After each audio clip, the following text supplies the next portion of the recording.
বরগুনা জেলাধীন পাথরঘাটা বাংলাদেশ জমিয়তে হিজবুল্লাহর আয়োজনে আয়োজিত সরসিনা শরীফের মরহুম পীর সাহেব কেবলা হজরত মৌলানা শাহ মোহাম্মদ মহিবুল্লাহ রহমতুল্লাহ আলাইহির রুহের মাগফিরাত কামনায় আজকের এই ইসালে সওয়াব ওয়াজ মাহফিল হিজবুল্লাহ সম্মেলনের শ্রদ্ধাভাজন সভাপতি আলহাজ মোহাম্মদ তোহা কাজী, সভাপতি জমিয়তে হিজবুল্লাহ পাথরঘাটা উপজেলা শাখা।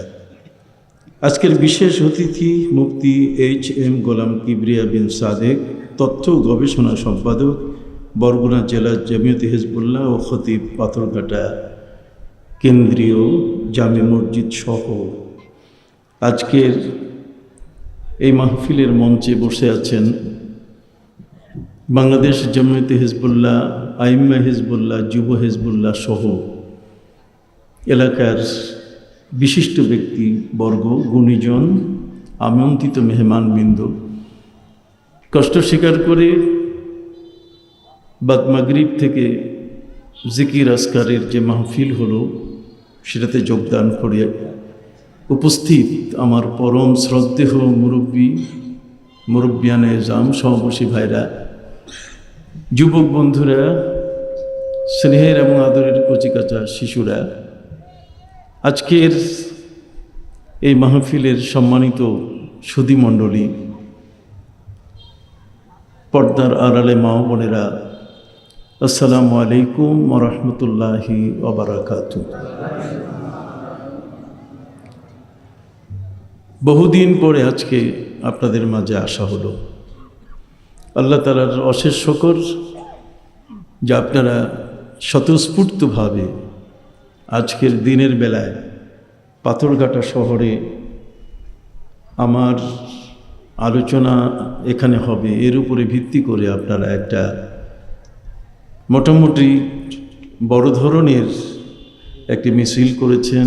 আপনারা সবাই মিলে সবাইকে জানিয়ে দিয়েছেন যে আজকের এই তাফসীরুল কোরআন, আজকের ওয়াজ মাহফিল হিজবুল্লাহ সম্মেলন হবে।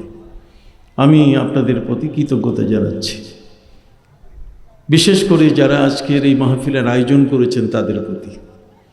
সম্মানিত সুধী, মহাগ্রন্থ আল কোরআন থেকে আমি আপনাদের সামনে তেলাওয়াত করেছি। পবিত্র কোরআন মজিদের সূরা নাহল থেকে আমি প্রথমে তেলাওয়াত করেছি, আল্লাহু আখরাজাকুম মিন বুতুনি উম্মাহাতিকুম লা তা'লামুনা শাইআ ওয়া জা'আলা লাকুমুস সামআ ওয়াল আবসারা ওয়াল আফইদাতা লা'আল্লাকুম তাশকুরুন। আল্লাহ পাক রব্বুল আলামিন আমাদেরকে বলছেন যে আমি তোমাদেরকে মায়ের পেট থেকে বের করেছি, তোমরা কিছুই জানতে না, তোমরা কিছুই জানো না। ওয়াজআলা লাকুমুস সামআ ওয়াল আবসারা ওয়াল আফইদা, আমি তোমাদেরকে শ্রবণ শক্তি দান করেছি এবং আমি তোমাদেরকে দৃষ্টিশক্তি দিয়েছি, এবং শ্রবণ শক্তি শোনার মাধ্যমে এবং দৃষ্টিশক্তির মাধ্যমে, চোখে দেখার মাধ্যমে তোমরা যে জ্ঞান আহরণ করেছ, সেই আহরিত জ্ঞানকে ধরে রাখার জন্য তোমাদের কলবের ভিতরে একটা ফ্রিজ তৈরি করে দিয়েছি, যেখানে তোমরা তোমাদের আহরিত জ্ঞানগুলোকে সংরক্ষণ করছো। সম্মানিত সুধী, দীর্ঘ একটি মাস সিয়াম সাধনার পরে আজকে আমরা এখানে বসেছি। আমরা আজকে এই আয়াতটির বিশ্লেষণ কি সে বিষয়টা আমরা জানবার চেষ্টা করব। আমরা জানি, আমরা নিজ নিজ জায়গায় অনেক বড় পণ্ডিত। আমরা অনেকেই মনে করি যে আমি কি কম জানি, আমার জানার পরিধি অনেক বড়। মানুষ নিজের পরিচয় দিতে গিয়ে এমনভাবে বলে যে মনে হয় সব কিছুই তার জানা আছে। কথা কি বুঝতে পারছেন? একজন রোগী যদি ডাক্তারকে বলে যে ডাক্তার সাহেব এটা এইভাবে না হলে এইভাবে কেমন হতো, ডাক্তার সাহেব বলছেন যে তোমার থেকে আমি কম জানি। একজন শিক্ষকের কাছে ছাত্র প্রশ্ন করলে ছাত্রকে ছাত্র শিক্ষককে প্রশ্ন করলে শিক্ষক যখন উত্তর দেন তখন ছাত্রর মনোপুত যদি না হয় তাহলে শিক্ষক বলে ফেলেন যে তুমি বুঝতেছো না আমি কি তোমার চেয়ে কম জানি। এই যে কম জানা বেশি জানা এর একটা মহড়া সারা পৃথিবীতে চলছে। সারা পৃথিবীতে জ্ঞানের এই মহড়া প্রতিযোগিতার সাথে কম বেশি আমরা প্রত্যেকেই জড়িত হয়ে আছি। কিন্তু পবিত্র কোরআন আমাদেরকে জানিয়ে দিচ্ছে যে তোমরা যখন জন্ম নিয়েছ, মায়ের পেট থেকে যখন তোমাদেরকে আমি বের করেছি, লা তা'লামুনা শাইআ, তোমরা কিছুই জানো না, কোনো কিছুই তোমাদের জানা ছিল না। জ্ঞান নিয়ে বড়াই করার কোনো সুযোগ নাই। আমি বেশি জানি, আমি বেশি জানি এই কথাটি বলাতেই হজরতে মুসা আলাইহিস সালামকে আল্লাহ পাঠাই দিয়েছেন হজরতে খিজির আলাইহিস সালামের কাছে। কথা বলেন না, তাকে বলা হয়েছে মুসা আইয়ু রাজুলিন আ'লাম, পৃথিবীর মধ্যে কোন মানুষটা বেশি জানে। মুসা আলাইহিস সালাম তিনি নিজেকে মনে করেছিলেন যে আল্লাহর সাথে তার হট টান, আল্লাহর সাথে তার খুব কাছের সম্পর্ক, যে কোনো মুহূর্তে তিনি আল্লাহর সাথে কথা বলেন। ওয়া কাল্লামাল্লাহু মুসা তাকলিমা, মুসা নবীর সাথে আল্লাহ তাআলা কথা বলেন, মুসা নবী আল্লাহর সাথে কথা বলেন। আপনারা জানেন পবিত্র কোরআন মজিদে আল্লাহর সাথে কথা বলার সুযোগ পাওয়া এটা যে কত বড় মর্যাদা। আল্লাহ তার বান্দাকে সুযোগ দিয়েছেন নিজের সাথে সরাসরি কথা বলার, তাহলে সে মানুষটা কি নিজকে ছোট মনে করতে পারে? পবিত্র কোরআন মজিদে আল্লাহ বলছেন তিলকার রুসুলু ফাদ্দালনা বা'দাহুম আলা বা'জ মিনহুম মান কাল্লামাল্লাহু ওয়া রাফা'a বা'দাহুম দারাজাত। ওই সকল রসুল যাদেরকে আল্লাহ তাআলা একের উপরে আরেকজনকে মর্যাদাবান বানিয়েছেন। জগতের মধ্যে প্রত্যেকেই কোনো না কোনোভাবে একজন আরেকজনের উপরে কি মর্যাদাবান। নবী করিম সাল্লাল্লাহু আলাইহি ওয়াসাল্লাম বলছেন মাল্লাম ইয়ারহাম সাগীরানা ওয়ালাম ইউওয়াক্কির কাবীরানা ফালাইসা মিন্না, যে ছোটদেরকে স্নেহ করে না আর বড়দেরকে সম্মান করে না। এই বড় কারা? বড়র মধ্যে নিজের বাবা, বড়র মধ্যে নিজের চাচা, বড়র মধ্যে নিজের দাদা দাদি, নানা নানি, ফুপা ফুপি, আত্মীয় স্বজন। কেউ সম্পর্কের দিক থেকে বড়, কেউ বয়সের দিক থেকে কি বড়। এই সমাজের মধ্যে এই বড় মানুষগুলোকে সম্মান দিতে হবে। এটি প্রিয় নবী সাল্লাল্লাহু আলাইহি ওয়াসাল্লাম আমাদেরকে বলেছেন, যারা বড়দেরকে সম্মান দেয় না ফালাইসা মিন্না, সে আমার উম্মত নয়, সে আমাদের উম্মতের অন্তর্ভুক্ত নয়। অতএব আল্লাহর সাথে কথা বলার সুযোগ পাওয়া, আল্লাহ তাআলা হযরতে মুসা আলাইহিস সালাম কি জিজ্ঞেস করেছেন ওয়ামা তিলকা বিয়ামিনিকা ইয়া মুসা, মুসা তোমার হাতে কি? মুসা নবী যদি উত্তর দিতেন হিয়া আসাই, এটা একটা লাঠি, তার সংক্ষেপ উত্তর যথেষ্ট হতো। আল্লাহ তাআলা তাকে পাল্টা কোনো কথা বলতেন না। কিন্তু মুসা আলাইহিস সালাম নিজেই তিনি বলছেন আল্লাহর সাথে যখন লাইন পেয়ে গেছি তখন আর চুপ থাকার সুযোগ নাই। এখন শুধু মুসা নবী লাঠির বিবরণ শুরু করে দিয়েছেন ওয়াজ। হযরতে মুসা আলাইহিস সালাম শুধু কইতেই আছেন আর আল্লাহ শুধু শুনতেই আছেন। সুবহানাল্লাহ বলেন। এখানে মুসা আলাইহিস সালাম তিনি যদি সংক্ষিপ্ত উত্তর দিতেন তাতে কোনো অসুবিধা হতো না। আল্লাহ তাআলা তাকে কখনো বলতেন না যে তুমি বাকিটা বললে না কেন, আরো কিছু আছে এটা বললে না কেন। মুসা আলাইহিস সালাম তিনি উত্তর দিলেন ক্বালা হিয়া আসাই, এটা আমার লাঠি, আতাওয়াক্কাউ আলাইহা, আমি এটার উপরে ভর করে চলি, ওয়া আহুশু বিহা আলা গানামি, আমি এই লাঠিটা দিয়ে ছাগল চড়াই। মুসা নবী শুধু কথা বলতেই আছে। আল্লাহ জিজ্ঞেস করছেন তোমার হাতে কি? উত্তর কি? সবাই বলেন। খুব খেয়াল করবেন আমি কি বলতে চাচ্ছি। ক্বালা হিয়া আসাই আতাওয়াক্কাউ আলাইহা ওয়া আহুশু বিহা আলা গানামি ওয়ালিয়া ফিহা মাআরিবু উখরা। আল্লাহ শুধুমাত্র এর উপরে ভর করেই আমি চলি না, আমি এটা দিয়ে শুধু ছাগলকেই চড়াই না। ছাগলকে দেখাইলে ছাগলে তো কথা শুনতে চায় না, পাগলি কিনা বলে আর ছাগলই কিনা খায়। তো কাজে তরতাজা নিষিদ্ধ ঘাস এটা দেখে সে মুখ দিবে, ছাগলগুলো খোঁয়ারে চলে যেতে পারে। এই জন্য লাঠি দেখাইলে ছাগল আর ভয়ে যায় না। নবী করিম সাল্লাল্লাহু আলাইহি ওয়াসাল্লাম বলছেন ওয়াফিল আসা সিত্তু খিসালিন, লাঠির মধ্যে 6 সব বৈশিষ্ট্য আছে। কয়টা? 6টা গুণ আছে লাঠির মধ্যে। তার মধ্যে একটা হচ্ছে লাঠি যদি হাতে থাকে তাহলে শয়তান কাছে আসবে না। শয়তান লাঠি থাকলে আপনাকে সহজে বেনামাজি বানাইতে পারবে না। শয়তানকে দূর করার সবচেয়ে বড় প্রথম একটা হাতিয়ার হলো কি? লাঠি।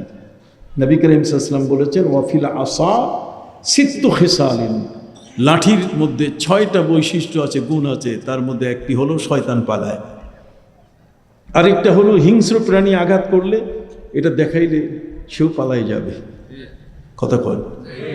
আরেকটা হলো যে কখনো যদি বোঝা টানতে হয় তাহলে ওই লাঠির 2 মাথায় বোঝা দিয়ে, এটা ভারবাহী মানুষ যেমন এক জায়গা থেকে আরেক জায়গায় বোঝা টেনে নিয়ে যায়, ঠিক সেভাবে নিয়ে যেতে পারে। কি বলেন, ঠিক না? এই লাঠির মধ্যে আরেকটা বৈশিষ্ট্য হলো যে যদি কোনো সময় ইস্তেঞ্জার প্রয়োজন হয় তাহলে কুলুক যদি সাথে না থাকে, মাটিতে খোসা দিয়ে সেখান থেকে কুলুক বানানো যায়। সুবহানাল্লাহ বলেন। এই লাঠির এই বৈশিষ্ট্যগুলো অনেক। মুসা আলাইহিস সালাম তিনি যদি বলতেন এটা আমার হাতে যা আছে এটা আমার লাঠি, কিন্তু তা নয়। মুসা আলাইহিস সালাম শুধু বলতেই আছেন, যেহেতু তিনি লাইন পেয়ে গেছেন, ওয়াইফাই কানেকশন হয়ে গেছে, নেটওয়ার্ক তিনি পেয়ে গেছেন। এই নেটওয়ার্ক প্রাপ্তির কারণে মুসা আলাইহিস সালাম এখন বলছেন যে আমি এটা দিয়ে শুধুমাত্র আমার নিজেকে আমি ভর করে আমি চলি না, আমি এটা দিয়ে শুধু বকরি মেষ দুম্বা চড়াই না, বরং এতে আমার আরো অনেকগুলো কাজ আমি করি। কই কি? যখন আমার প্রয়োজন হয় যে প্রচণ্ড রৌদ্র, আকাশে মেঘ নাই, রৌদ্র পড়তেছে, সেই রৌদ্রের মধ্যে কোনো আশপাশে গাছপালা কিছুই নাই, আমি তখন লাঠিটাকে গিরে দিয়ে বলি তুমি এটা গাছ হয়ে যাও। লাঠিটা গাছ হয়ে যায় আর আমি নিজের ছায়ায় বসে আমি বিশ্রাম নেই। আমার যখন পানির প্রয়োজন হয় তখন ওই পানি পাওয়ার জন্য প্রায় 70-80 হাত লম্বা রশি দরকার। সেই রশি তো আমার কাছে নাই, আমি লাঠিটাকে ধরে বলি যে যা নিচে পানি নিয়ে আয়, তখন অটোমেটিক রশি বালতি দুইটাই হয়ে নিচ থেকে পানি নিয়ে উপরে উঠে। মুসা আলাইহিস সালামের বিবরণ আল্লাহর কাছে, কথা কর, মায়ের কাছে মামু বাড়ির কিস্সা। কি বলেন, ঠিক কি না? আল্লাহর কাছে নবী মুসা আলাইহিস সালামের এই বিবরণ পবিত্র কোরআন বলছে, এতে আল্লাহ তাআলা অখুশি হন নাই। কি হন নাই? অখুশি হন নাই। কিন্তু ডিফারেন্স এসে গেছে, একটু পার্থক্য এসে গেছে। পার্থক্য হলো এই যে মুসা নবী তুর পাহাড়ে আর আল্লাহ হচ্ছেন আরশ। আরশ থেকে আল্লাহ জিজ্ঞেস করছেন মুসা তোমার হাতে কি? মুসা নবী কথার সুযোগ পেয়ে, নেটওয়ার্ক পেয়ে, ওয়াইফাই কানেকশন পেয়ে আল্লাহর সাথে কথা বলতেছেন, কথা তিনি ছাড়তেছেন না। আর আমার নবীকে আল্লাহ তাআলা নিজের ঘরে নিয়ে গেলেন আরশে। সুবহানাল্লাহ। নিজের কাছে নিয়ে নবী করিম সাল্লাল্লাহু আলাইহি ওয়াসাল্লামকে আল্লাহ পাক রব্বুল আলামিন এত কাছে নিলেন। সুম্মা দানা ফাতাদাল্লা ফাকানা কাবা কাউসাইনি আও আদনা। সুম্মা দানা, 4টা জিনিস, কাছের জিনিস। আমরা বাংলায় বলি তুমি আমার কাছে আসো, তুমি আমার নিকটে আসো। কথা কর না, তুমি আমার কি? নিকটে আসো। এই যে কাছে আসো, নিকটে আসো, দুইটাই তো কাছে বুঝায়। কিন্তু পবিত্র কোরআন মজিদে আল্লাহ তাআলা নবীকে কাছে টানলেন, এই জন্য তিনি 4টি শব্দ ব্যবহার করেছেন। কয়টা? কাছের জন্য 4টি শব্দ। সুম্মা দানা, আল্লাহ তাআলা যখন তার নবীকে পবিত্র মেরাজ শরীফে নিলেন, তিনি কাছে টানলেন। সুম্মা দানা, দানা মানে কাছে আসা। দুনিয়া মানে খুব নিকটবর্তী একটা সময়, এটা শেষ হয়ে যাবে। সুম্মা দানা, ফাতাদাল্লাহ, কাছে আনলেন, তারপরও নবীকে আরো কাছে টানলেন। কত কাছে টানলেন? ফাকানা কাবা কাউসাইনি আও আদনা। দুই দল যোদ্ধা, পক্ষ প্রতিপক্ষ যখন সমঝোতা করে আর যুদ্ধ করবে না, তখন তারা তাদের ধনুকের যে বাঁট, ধনুকের ধরার যে মাঝখানের জায়গাটা, এটা দুইজনে মিলে একসাথে লাগাই দেয়। তাহলে লাগাই দিলে কি দূরত্ব বোঝালো না নিকট? জোরে বলেন না। নিকট। একটা আরেকটার পাশে চলে আসছে। সুম্মা দানা, প্রিয় নবী আল্লাহর কাছে চলে গেলেন। ফাতাদাল্লাহ, আরো কাছে গেলেন। কেমন কাছে? আল্লাহ বলছেন ফাকানা কাবা কাউসাইন, দুইটা ধনুকের কাছে। আও আদনা, বরং আদনা মানে তার চেয়েও কাছে টানলেন। তাহলে কাছে হয়ে গেল কয়টা? চারটা না? আপনি কি শুনতেছেন? কাছে হইল কয়টা? চারটা। সুম্মা দানা ফাতাদাল্লাহ ফাকানা কাবা কাউসাইনি আও আদনা। তাহলে যেই মৌলবীরা নবীজির মেরাজকে স্বীকার করতে চায় না, যারা বলে নবী করিম সাল্লাল্লাহু আলাইহি ওয়াসাল্লাম ওনার সিনা চাক হয় নাই, যারা বলে নবী করিম সাল্লাল্লাহু আলাইহি ওয়াসাল্লাম বাইতুল মুকাদ্দাস পর্যন্ত গিয়ে এরপরে উপরে যতটুকু উঠার, প্রথম আসমানে সিদরাতুল মুনতাহা পর্যন্ত যাওয়া, এটা খবরে ওয়াহেদ একক বর্ণনার হাদিস পাওয়া যায়, এরপরে আর কিছুই না, উনি আর অন্যদিকে যান নাই। কিন্তু সূরা নজমের মধ্যে আল্লাহ বলছেন না, সুম্মা দানা, তিনি আল্লাহর কাছে গেছেন। ফাতাদাল্লাহ, আরো কাছে। কেমন কাছে? দুই যোদ্ধার ধনুক তার ধরার হাতলের জায়গায় একসাথে করলে যত কাছে, শুধু অত কাছে নয়, আও আদনা, তার চেয়ে আরো কাছে। তাহলে এত কাছে হইতে গেলে আল্লাহ তাআলার বিশাল আয়োজন। ট্রাফিক সিস্টেমে আল্লাহ তাআলা পৃথিবীর একটা চলমান ঘড়ির ব্যাটারি খুলে নিলেন, কাটা জায়গা মতো দাঁড়িয়ে গেল। সারা পৃথিবীর যত মানুষ যে সাইকেল চালাচ্ছে, বাইক চালাচ্ছে, সে যখন পেটেল মারছে, পেটেল মারা অবস্থায় আটকে গেল, যেহেতু আল্লাহ তাআলা পৃথিবীকে অচল করে দিলেন। হাবিব আর মাহবুবের মিলনের এক বিশাল চমৎকার খেলা শুরু হয়ে গেল। সম্মানিত সুধী, আল্লাহ পাক রব্বুল আলামিন প্রত্যেকের জায়গায় আটকে দিলেন। এখন আর কোনো কথা নাই, নো সাউন্ড। যে হাঁ করে আছে হাঁ, যে মুখ বন্ধ করে আছে মুখ বন্ধ। কথা বুঝেন নাই?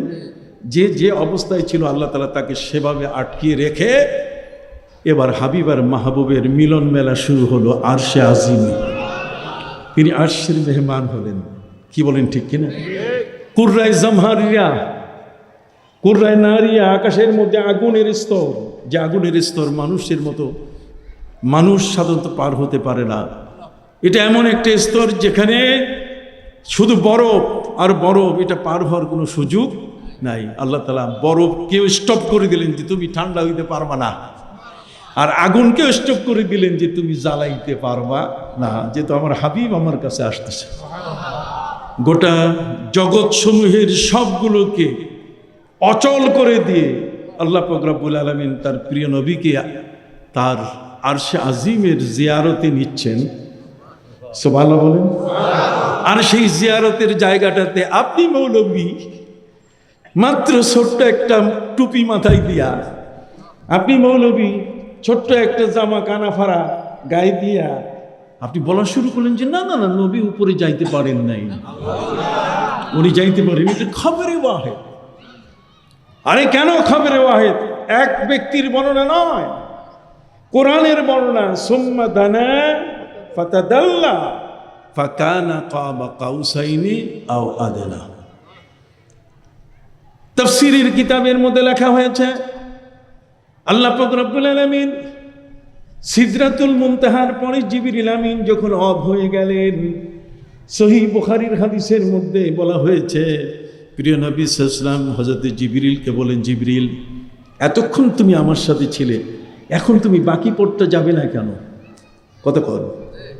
জিবরিল আমিন বলছে লাউ কদ্দামতু আনমুলাতান, লাউ কদ্দামতু আনমুলাতান লা উহরাকতু, যদি আমি এক চুল পরিমাণ সামনে আগাই তাহলে আমি জ্বলে পুড়ে ছাই হয়ে যাব। ওই জগতে আমাকে এলান করা হয় নাই, ওটা আল্লাহর প্রশাসনিক জগৎ, এটা আল্লাহর প্রশাসনিক জগৎ। ওই জগতের মধ্যে আমাদের যাওয়ার কোনো সুযোগ নাই। সুবহানাল্লাহ বলেন। আপনি বললেন আল্লাহর প্রশাসনিক জগৎ। আসুন পবিত্র কোরআন মজিদে আল্লাহ কি বলছেন, মহাগ্রন্থ আল কোরআনের মধ্যে আল্লাহ রব্বুল আলামিন বলছেন, আলা লাহুল খালকু ওয়াল আমর ফাতাবারাকাল্লাহু রব্বুল আলামিন। আল্লাহর জগতের বর্ণনা আল্লাহ দিয়েছেন, আলা লাহুল খালক। একটা হচ্ছে আলমে খালক, সৃষ্টি, সৃষ্টি জগতের মধ্যে যা আছে, আলমে আরওয়া আছে, আলমে মালাকুদ আছে, আলমে জাবারুদ আছে, কতক্ষণ নেই, আলমে মিসাল আছে, 90,000 আলম আল্লাহ যা সৃষ্টি করেছেন এই সৃষ্টি জগৎ। আর সৃষ্টি জগৎটাকে পরিচালনা করার জন্য আল্লাহর প্রশাসনিক জগৎ হচ্ছে আলমে আমর। আমর মানে নির্দেশ, আদেশ, প্রশাসন। সুবহানাল্লাহ।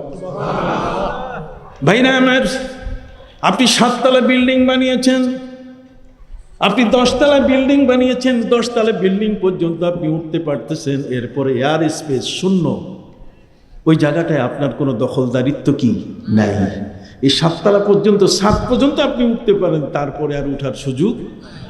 তাহলে এই জগতের যত সৃষ্টি আছে, এই সমস্ত সৃষ্টি জগৎ যত উপরে গেছে, উপরে যেতে যেতে সিদরাতুল মুনতাহায় গিয়ে আল্লাহ তাআলা যে বর্ডার দিয়ে দিয়েছেন বড়ই গাছ দিয়ে, আল্লাহর বর্ডার ইট দিয়ে বর্ডার তৈরি করা না, আল্লাহর বর্ডার আল্লাহ তৈরি করছেন কি দিয়া?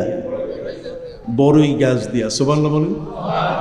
সেই বড়ই গাছের এক একটা পাতা কুলালি হিজারের মতো বিশাল চ্যাপ্টা, এক একটা পাতা, আর একটা পাতার মধ্যে বাবা আদম আলাইহিস সালাম থেকে নিয়ে পৃথিবীতে প্রত্যেকটা মানুষ যারা আসবে তার পুরা বংশধর, জগতের মধ্যে যত মানুষ পৃথিবীতে আসবে সমস্ত মানুষের বংশের এক একজনের নাম ওই এক একটা পাতা, পাতার সাথে সংযুক্ত আরেকটা পাতার মধ্যে লিপিবদ্ধ আছে। এই জন্য প্রিয় নবী সাল্লাল্লাহু আলাইহি ওয়াসাল্লামের কাছে যখন কেউ সালাম পাঠায়, পাথরঘাটার কেন্দ্রীয় জামে মসজিদ থেকে আমার নবীকে সালাম দেয়া হচ্ছে, ইয়া নবী সালাম আলাইকা। আমার নবী বলেন, মান সাল্লামা আলাইয়া নাইয়ান, মান সাল্লামা আলাইয়া নাইয়ান, যে দূর থেকে আমাকে সালাম দেয়, ইউবাল্লিগুনি, ফিরিস্তা আমার কাছে সেই সালামটা নিয়ে আসে।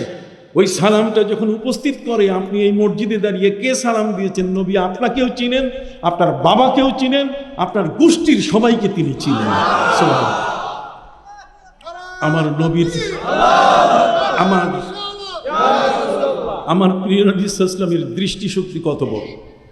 আমি যে আয়াত পড়েছি আজকে এর উপরে আপনার সাথে কথা বলবো, কথা বুঝতে পারছেন? ওয়াল্লাহু আখরাজাকুম মিন বুতুনি উম্মাহাতিকুম লা তা'লামুনা শাইয়া। সাটামি করে, আমি বেশি জানি। সাটামি বুঝেন না? গর্ব করে, অহংকার করে, হামচনি মান দিগার নেই, আমি ছাড়া আর কেউ নেই। দেখি আজকে আমরা প্রমাণ করব যে পৃথিবীর মধ্যে আমার চেয়ে বেশি জাননেওয়ালা আছে কি না। সুবহানাল্লাহ বলেন। সম্মানিত সুধী, ওই সিদরাতুল মুনতাহা বড়ই গাছটা হলো বর্ডার। এই বর্ডারের পরে আল্লাহর প্রশাসন, আল্লাহর সেই প্রশাসন সব কিছু উপরে, সেই প্রশাসনের জগতে আমার নবী যাচ্ছেন। জিবরিল আমিনকে তিনি বলছেন, তু চেরা নাম তাফতি, কেন তুমি আমার থেকে দূরে সরে যাচ্ছ? এতক্ষণ তো তুমি আমার সাথে ছিলে। উম্মে হানির চাচাতো বোনের ঘরে, সেই জায়গা থেকে ছাদ ফাটাইয়া কাবা ঘরের সামনে হাতিমে কাবার ভিতরে, সেখানে আমাকে রেখে সিনা চাক হলো, তারপর বোরাকে চললাম, দুইজনেই চড়ে আসলাম।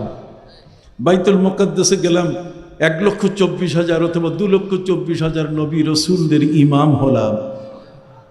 সেখানে আমাকে আপ্যায়ন করা হয়েছে, আমি দুধকে গ্রহণ করেছি। সুবহানাল্লাহ বলেন। তারপরে আমি প্রথম, দ্বিতীয়, তৃতীয় আসমানের দরজা খোলার ক্ষেত্রে জিবরিল ভাই, আপনি তো বললেন, যখনই সেখানে নক করলেন ভেতর থেকে আওয়াজ হচ্ছে, মানান্তা কানা জিবরিল ওয়ামাম্মাক, আপনার সাথে কে? তখন আমি বলেছি, সাইয়্যিদুল আলামিন, রাহমাতুল লিল আলামিন আমার সাথে আছে। সাথে সাথে দরজা খুলে গেছে। সে দরজা খোলার পরে বাবা আদমের সাথে দেখা, বাবা আদম দেখে বুকে জড়াইয়ে বলছে মারহাবাম বে ইবনি সালেহ, থ্যাংক ইউ, থ্যাংক ইউ, মারহাবা, সাবাস। সুবহানাল্লাহ বলেন। ধন্যবাদ না, ধন্যবাদ ছোট বড়কে দেয়, কথা বল না। আর বড় ছোটকে কি বলে? মারহাবা বলে। সুবহানাল্লাহ বলেন। মারহাবাম বে ইবনি সালেহ, আমার নেককার সন্তান আমার বুকে। এরপরে যখন দ্বিতীয় আসমানে তিনি উঠলেন, দ্বিতীয় আসমানে হযরত ইয়াহইয়া আলাইহিস সালাম দেখে ইয়াহইয়া আলাইহিস সালাম বলে দিলেন মারহাবাম বিল আখিস সালেহ, আমার কত উত্তম ভাই আমার মাঝে এসে গেছেন। একের পরে এক পটাপট, এক আসমান থেকে আরেক আসমান, 50,000 বছরের রাস্তা, আর সেই রাস্তা চোখের পলকে নবী পার হয়ে যাচ্ছেন। নবীজি যেই বোরাকে ছিলেন সেই বোরাক সম্বন্ধে সহিহ বুখারীতে বলা হয়েছে, যেই বোরাকটা যখন কদম রাখতো, ইয়াদাউ কাদামা মাওযা বাসারি, ইয়াদাউ কাদামাহু মাওযা বাসারি, তার মানে যখন এই বোরাকটা, জান্নাতি বাহনটা, এটা এত বেশি তেজস্বী যে আকাশের বিদ্যুৎ চমকালে যেমন 2,86,000 মাইল একসাথে পুরাটা আলোকিত হয়ে যায়। একবার যদি আকাশে কি বিদ্যুৎ চমকে, একবার বিদ্যুৎ চমকালে সেখানে কত? 2,86,000 মাইল এই পৃথিবী পুরা আলোকিত হয়ে যায়। অতএব সম্মানিত সুধী, এই বোরাক যখন সামনে পা উঠায় নবীকে নিয়ে, সাথে সাথে সেটা বলা হয়েছে মাওযা বাসারি, চোখের দৃষ্টি যে পর্যন্ত যায় তার চেয়ে বেশি সেটা চলে যায়। একের পরে এক এই আসমানগুলো অতিক্রম করলো। এটা আমার গর্ব, উম্মতের গর্ব, এটা আমার ক্রেডিট। আর আমি এত গাধা, আমি এত বোকা, আমি এত গবেট, আমি মাথার মধ্যে এত গোবর রেখেছি না, নবী আর যায় নাই ওই পর্যন্ত। কেন তুমি আমার নবীকে বলছো আমার নবী এত দূর যায় নাই? তুমি কি দেখছো বেটা? তোমার কি ওই পর্যন্ত দেখার চক্ষু আছে? তুমি বলো নবীর সিনা চাক হয় নাই। এখন নতুন করে বর্তমান সময়কালের বিজ্ঞান, কারো কিডনিতে পাথর হলে এটা ক্রাশার দিয়ে, তার মানে আলোক রঞ্জন রশ্মি দিয়ে সেই পাথরটা ভাঙ্গায়। তুমি আজকে বিজ্ঞান দিয়ে আমার নবীকে চিন্তা করো। বিজ্ঞান দিয়ে কোনোদিন নবীকে চিন্তা করা যাবে না। বিজ্ঞান দিয়ে কোনোদিন চাঁদের মাসালায় রোজা এবং ঈদ করা যাবে না। বিজ্ঞান যে কোনো মুহূর্তে অকেজো হয়ে যেতে পারে। জোরে বলেন। বিজ্ঞান যে কোনো মুহূর্তে কি হয়ে যেতে পারে? অকেজো হয়ে যেতে পারে, সার্ভার ডাউন হয়ে যেতে পারে, কথা কন না। অতএব সার্ভার ডাউন হয়ে গেলে তখন তুমি দেখবে কেমনি? তুমি তো ঘরের মধ্যে এমনি কারেন্ট চলে গেলে তুমি অন্ধ হইয়া যাও, সার্ভার গেলে তো তুমি মহা অন্ধ হইয়া যাবা। সব কিছুই তোমার বিদ্যা বুদ্ধি সব খতম। তার মানে তোমার এখন কিবোর্ড চলে না, কথা কন না। তোমার এখন কম্পিউটারের কিবোর্ড, এটা কি?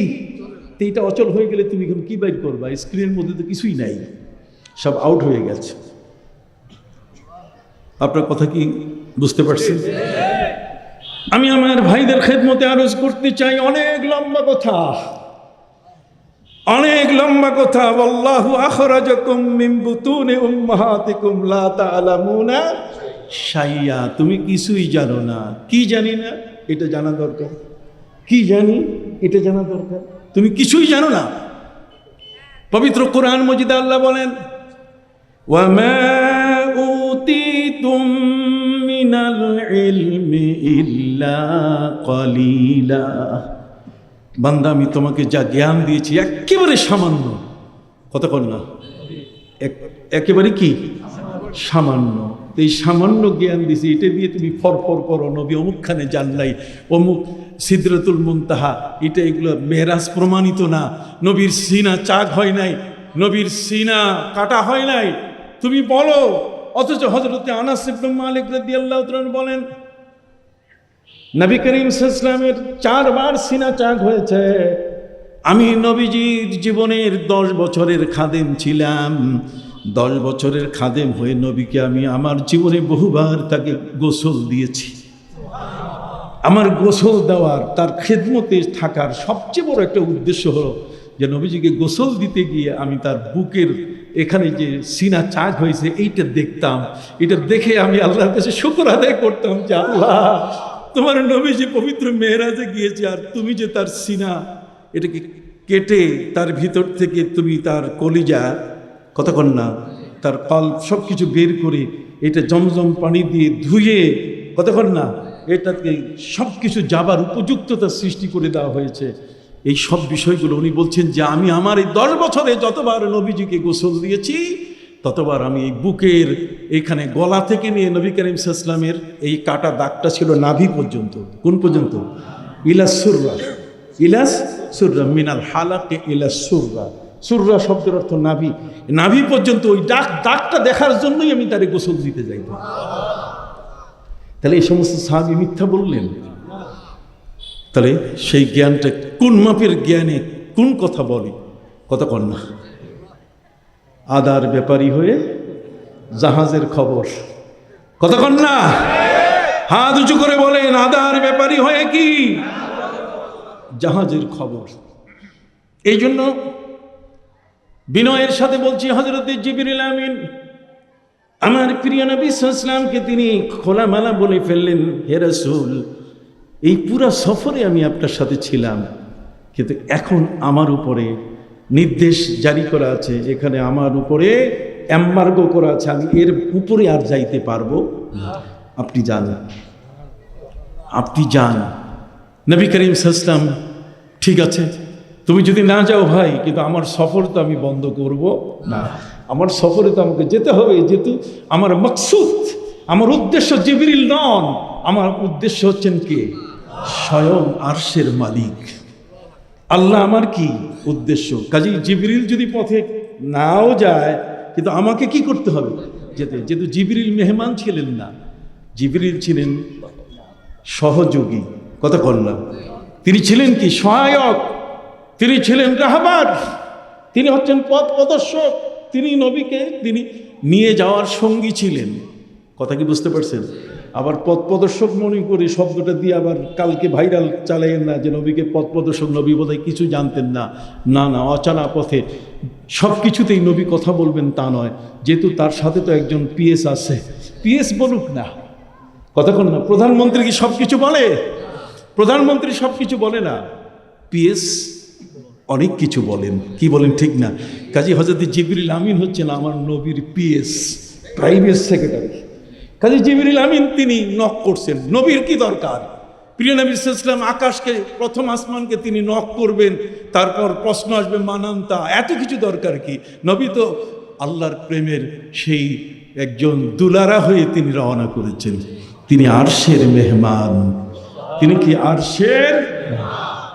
অতএব তার সম্মানটাকে আল্লাহ তাআলা অক্ষুণ্ণ রাখতে গিয়ে তার এই পথের সফরে যেন কোনো জায়গায় তার নিজে নক করতে না হয়, কাউকে যেন বলতে না হয়, প্রশ্ন করতে না হয়, যেহেতু জিবরিলের এই পুরা পথ কি জানা। এর আগে কোনো নবী কখনো যান নাই, আমার নবী গিয়েছেন। কখনো সেই পথে কেউ রওনা হয় নাই, কখনো সেই পথের অভিজ্ঞতা কোনো নবীর কাছে আগের থেকে পাওয়ার কোনো সুযোগ ছিল না।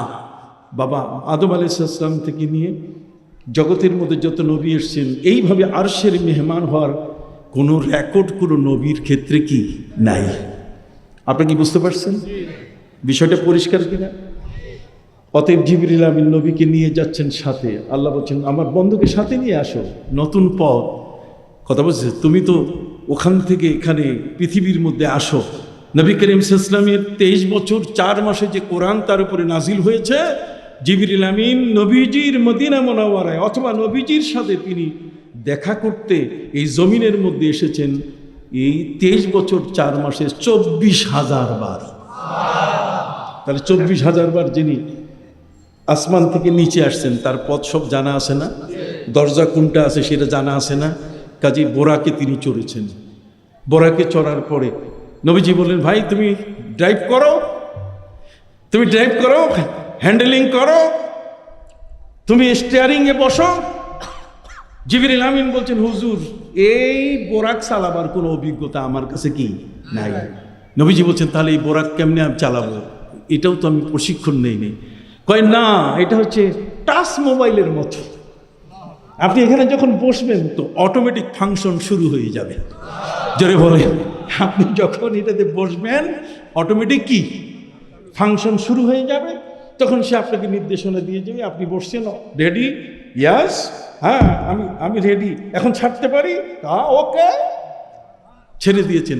বা যেটাতে আজকের উপরে যত প্লেনগুলো চলছে, কথা কর না, এই যে লক্ষ লক্ষ প্লেন একসাথে আকাশে উঠতেছে আমরা দেখি না, কিন্তু প্রত্যেকটা তার রুটে চলতেছে, কম্পিউটারাইজ, কথা বুঝেন নাই, আকাশে শুধু প্লেনটা উঠাই দেয়, এরপরে কম্পিউটারই তাকে নিয়ে যাচ্ছে দুবাই, কম্পিউটারই তাকে নিয়ে যাচ্ছে জেদ্দা, কম্পিউটারই তাকে নিয়ে যাচ্ছে জেএফকে, নিয়ে যাচ্ছে সেই কানাডা, আমেরিকা, তাকে জাপান, জার্মান, বিভিন্ন জায়গায়। তাহলে কম্পিউটারই যদি নিয়ে যায়, তাহলে আল্লাহ তাআলা নবীজি সাল্লাল্লাহু আলাইহি ওয়াসাল্লামকে যে বোরাকে নিয়ে যাওয়ার ব্যবস্থা করেন, সেটা কি কম্পিউটারের চেয়ে কম ছিল?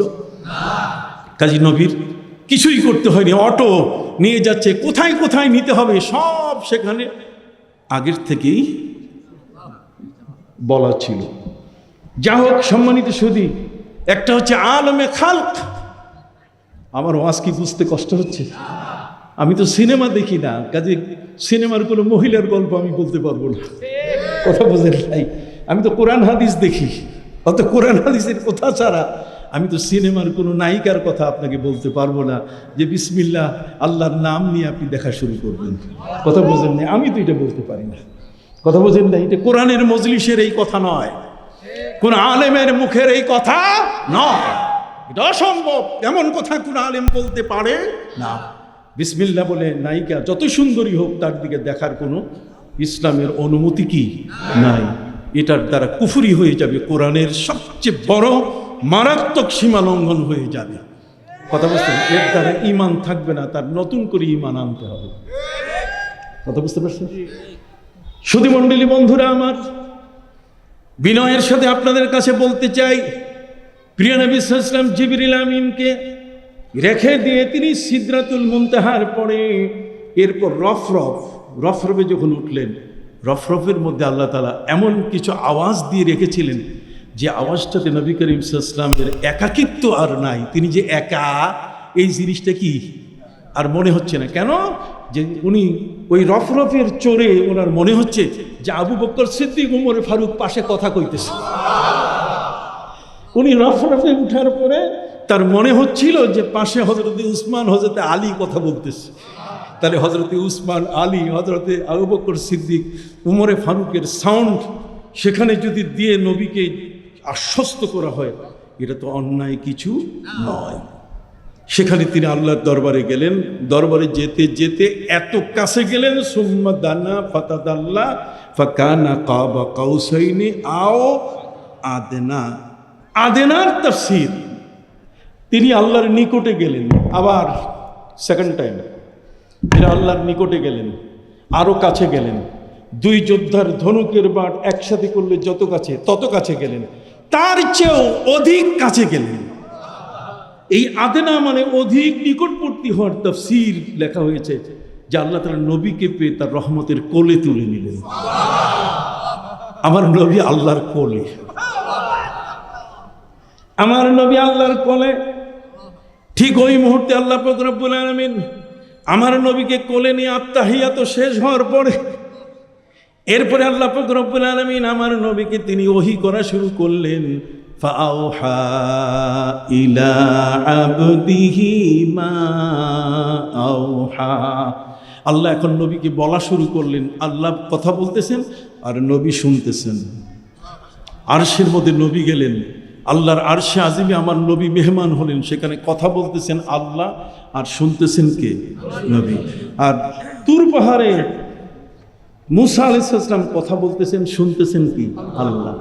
কথা বলেন মুসা আর শুনেন কি? আর আরশে আজিমে কথা বলছেন কে? আল্লাহ। আর শুনতেছেন কে? আমার নবী। কত বড় মহান মর্যাদার একটা বিষয়। নবী নিরিবিলিতে শুনতে আছেন আমার আল্লাহ। কিয়ামত পর্যন্ত পৃথিবী চলবে কিভাবে? মুসা নবীর তো লাঠির কথা, মুসা নবী তো ছাগল চড়াবার কথা। সুবহানাল্লাহ বলেন।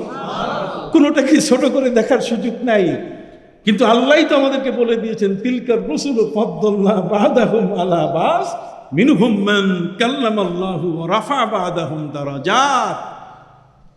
আল্লাহ তাআলা কারো উপরে কাউকে সম্মানিত করেছেন, তিনি কারোর সাথে কথা বলে তাকে সম্মানিত করেছেন, আবার কাউকে তার মর্যাদা বাড়িয়ে নিজের কাছে ডেকে তাকে মহা সম্মানিত করেছেন। অতএব যাকে তিনি সম্মানিত করেছেন তার সম্বন্ধিত আল্লাহ বলছেন, ইন্না ইয়া আইয়ুহাল্লাযীনা আমানু, হে পৃথিবীর সমস্ত ঈমানদার তোমরা শুনে নাও, আমি আমার রসূলকে তোমাদের কাছে পাঠিয়েছি। ইন্না আরসালনাকা, কথা বুঝে গেছে, হে নবী আপনাকে আমি পাঠিয়েছি এই ঈমানদার ব্যক্তিদের কাছে, লিতুমিনু বিল্লাহি ওয়া রাসূলি ওয়া তুআযজিরুহু ওয়া তুআক্কিরুহু ওয়া তুসাব্বিহুহু বুকরাতাও ওয়া আসীলা। হে নবী খবরদার, আপনার উম্মত এমন কথা যেন না বলে যাতে আপনার মান ক্ষুণ্ণ হয়। ওয়া তুআযজিরুহু ওয়া তুআক্কিরুহু, আপনার ওয়াকার, আপনার সম্মান, আপনার ইজ্জত যেন কোনো মতে ছোট না হয়। অতএব এটা যেন আপনার উম্মত কখনোই কি না করে। ইন্না আরসালনাকা শাহিদাও ওয়া মুবাশশিরাও ওয়া নাযীরা লিতুমিনু বিল্লাহি ওয়া রাসূলি ওয়া তুআযজিরুহু ওয়া তুআক্কিরুহু ওয়া তুসাব্বিহুহু বুকরাতাও ওয়া আসীলা। আমি এখন যে কথাটি বলতে চেয়েছিলাম সে কথাটি হলো, মুসা নবী তিনি লাঠির বর্ণনা দিতে গিয়ে তিনি ছাগল কেমনে চড়ান, কথা বল না, এটার উপরে কেমনে ভর দেন, এটা দিয়ে কেমনে গাছ হয়, এটা দিয়ে কেমনে পানি তোলেন, এই বর্ণনা। আর আমার আল্লাহ আমার নবীকে ওহী করে দিচ্ছেন, সেই ওহীটা হলো এমন একটা ওহী যে কিয়ামত পর্যন্ত তার উম্মত, আমার নবীর উম্মত কখনোই মনে করবে না যে আরেকটা কোরআন দরকার। পৃথিবীর কোনো উম্মত, পৃথিবীর এই উম্মত কখনো মনে করবে না যে নবীজির পরে আরেকজন নবী দরকার। আল্লাহ তাআলা সব দিক থেকে জ্ঞানে গুণে তাকে এত পরিপক্ক করে দিলেন। এই জন্যই আল্লাহ তাআলা বলছেন, ওয়া আল্লামাকা মা লাম তাকুন তা'লাম, হে নবীকে আপনাকে এমন জ্ঞান দিয়েছি আমি নিজে, যে জ্ঞানটা আপনি জানতেন না, যে জ্ঞানটা আমি অন্য কাউকে দেই না। আসুন, হযরত নবী মুসা আলাইহিস সালামকে প্রশ্ন করা হয়েছে, মুসা বেশি জানে কে?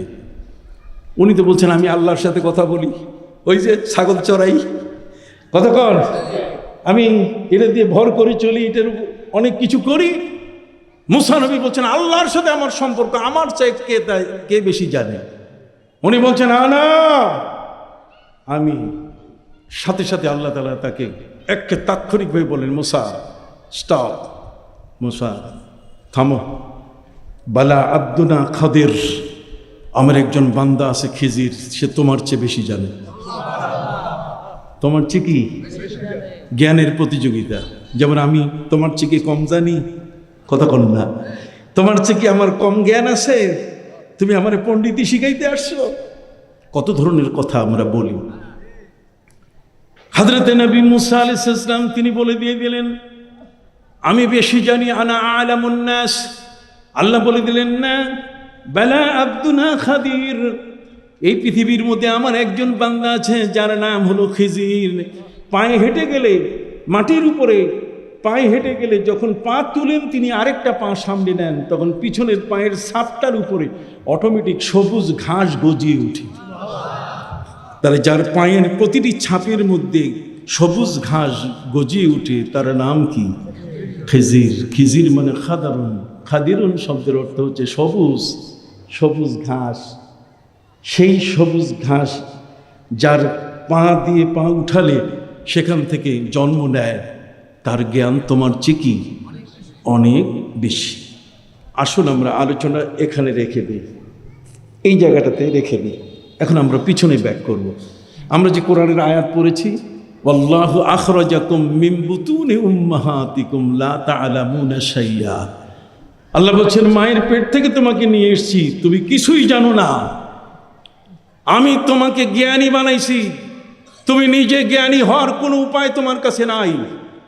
আমি তোমার জ্ঞানী হওয়ার জন্য কিছু উপাদান, জ্ঞানী হওয়ার জন্য আমি তোমাকে কিছু সম্পদ তোমাকে আমি দিয়েছি, আর সেটা হলো ওয়া জাআলা লাকুমুস সামআ, তোমাকে শোনার কান দিয়েছি। সুবহানাল্লাহ বলেন। এই কান দিয়ে তুমি শুনতেই থাকবে। ওয়া জাআলা লাকুমুস সামআ ওয়াল আবসারা, আমি তোমাকে দৃষ্টি শক্তি দিয়েছি। ওয়াল আফইদাতা, একটু পরে আসি আফইদা। ওয়া জাআলা লাকুমুস সামআ, শোনার কান দিয়েছি, দেখার চক্ষু দিয়েছি। আল্লাহ বলছেন তোমার জ্ঞান আহরণের মাধ্যম হচ্ছে কান দিয়ে শোনা আর চোখ দিয়ে কি দেখা। তিনি কত বড় এহসান করছেন আমাদের। যদি কোনো কারণে পৃথিবীর মধ্যে কোনো মানুষ সে যদি কথা বলতে না পারে, বাকশক্তি নাই, কিন্তু কানের শ্রবণ শক্তি কি আছে। পৃথিবীর মধ্যে এই বিষয়টা স্বতঃসিদ্ধ, সকলেই জানে।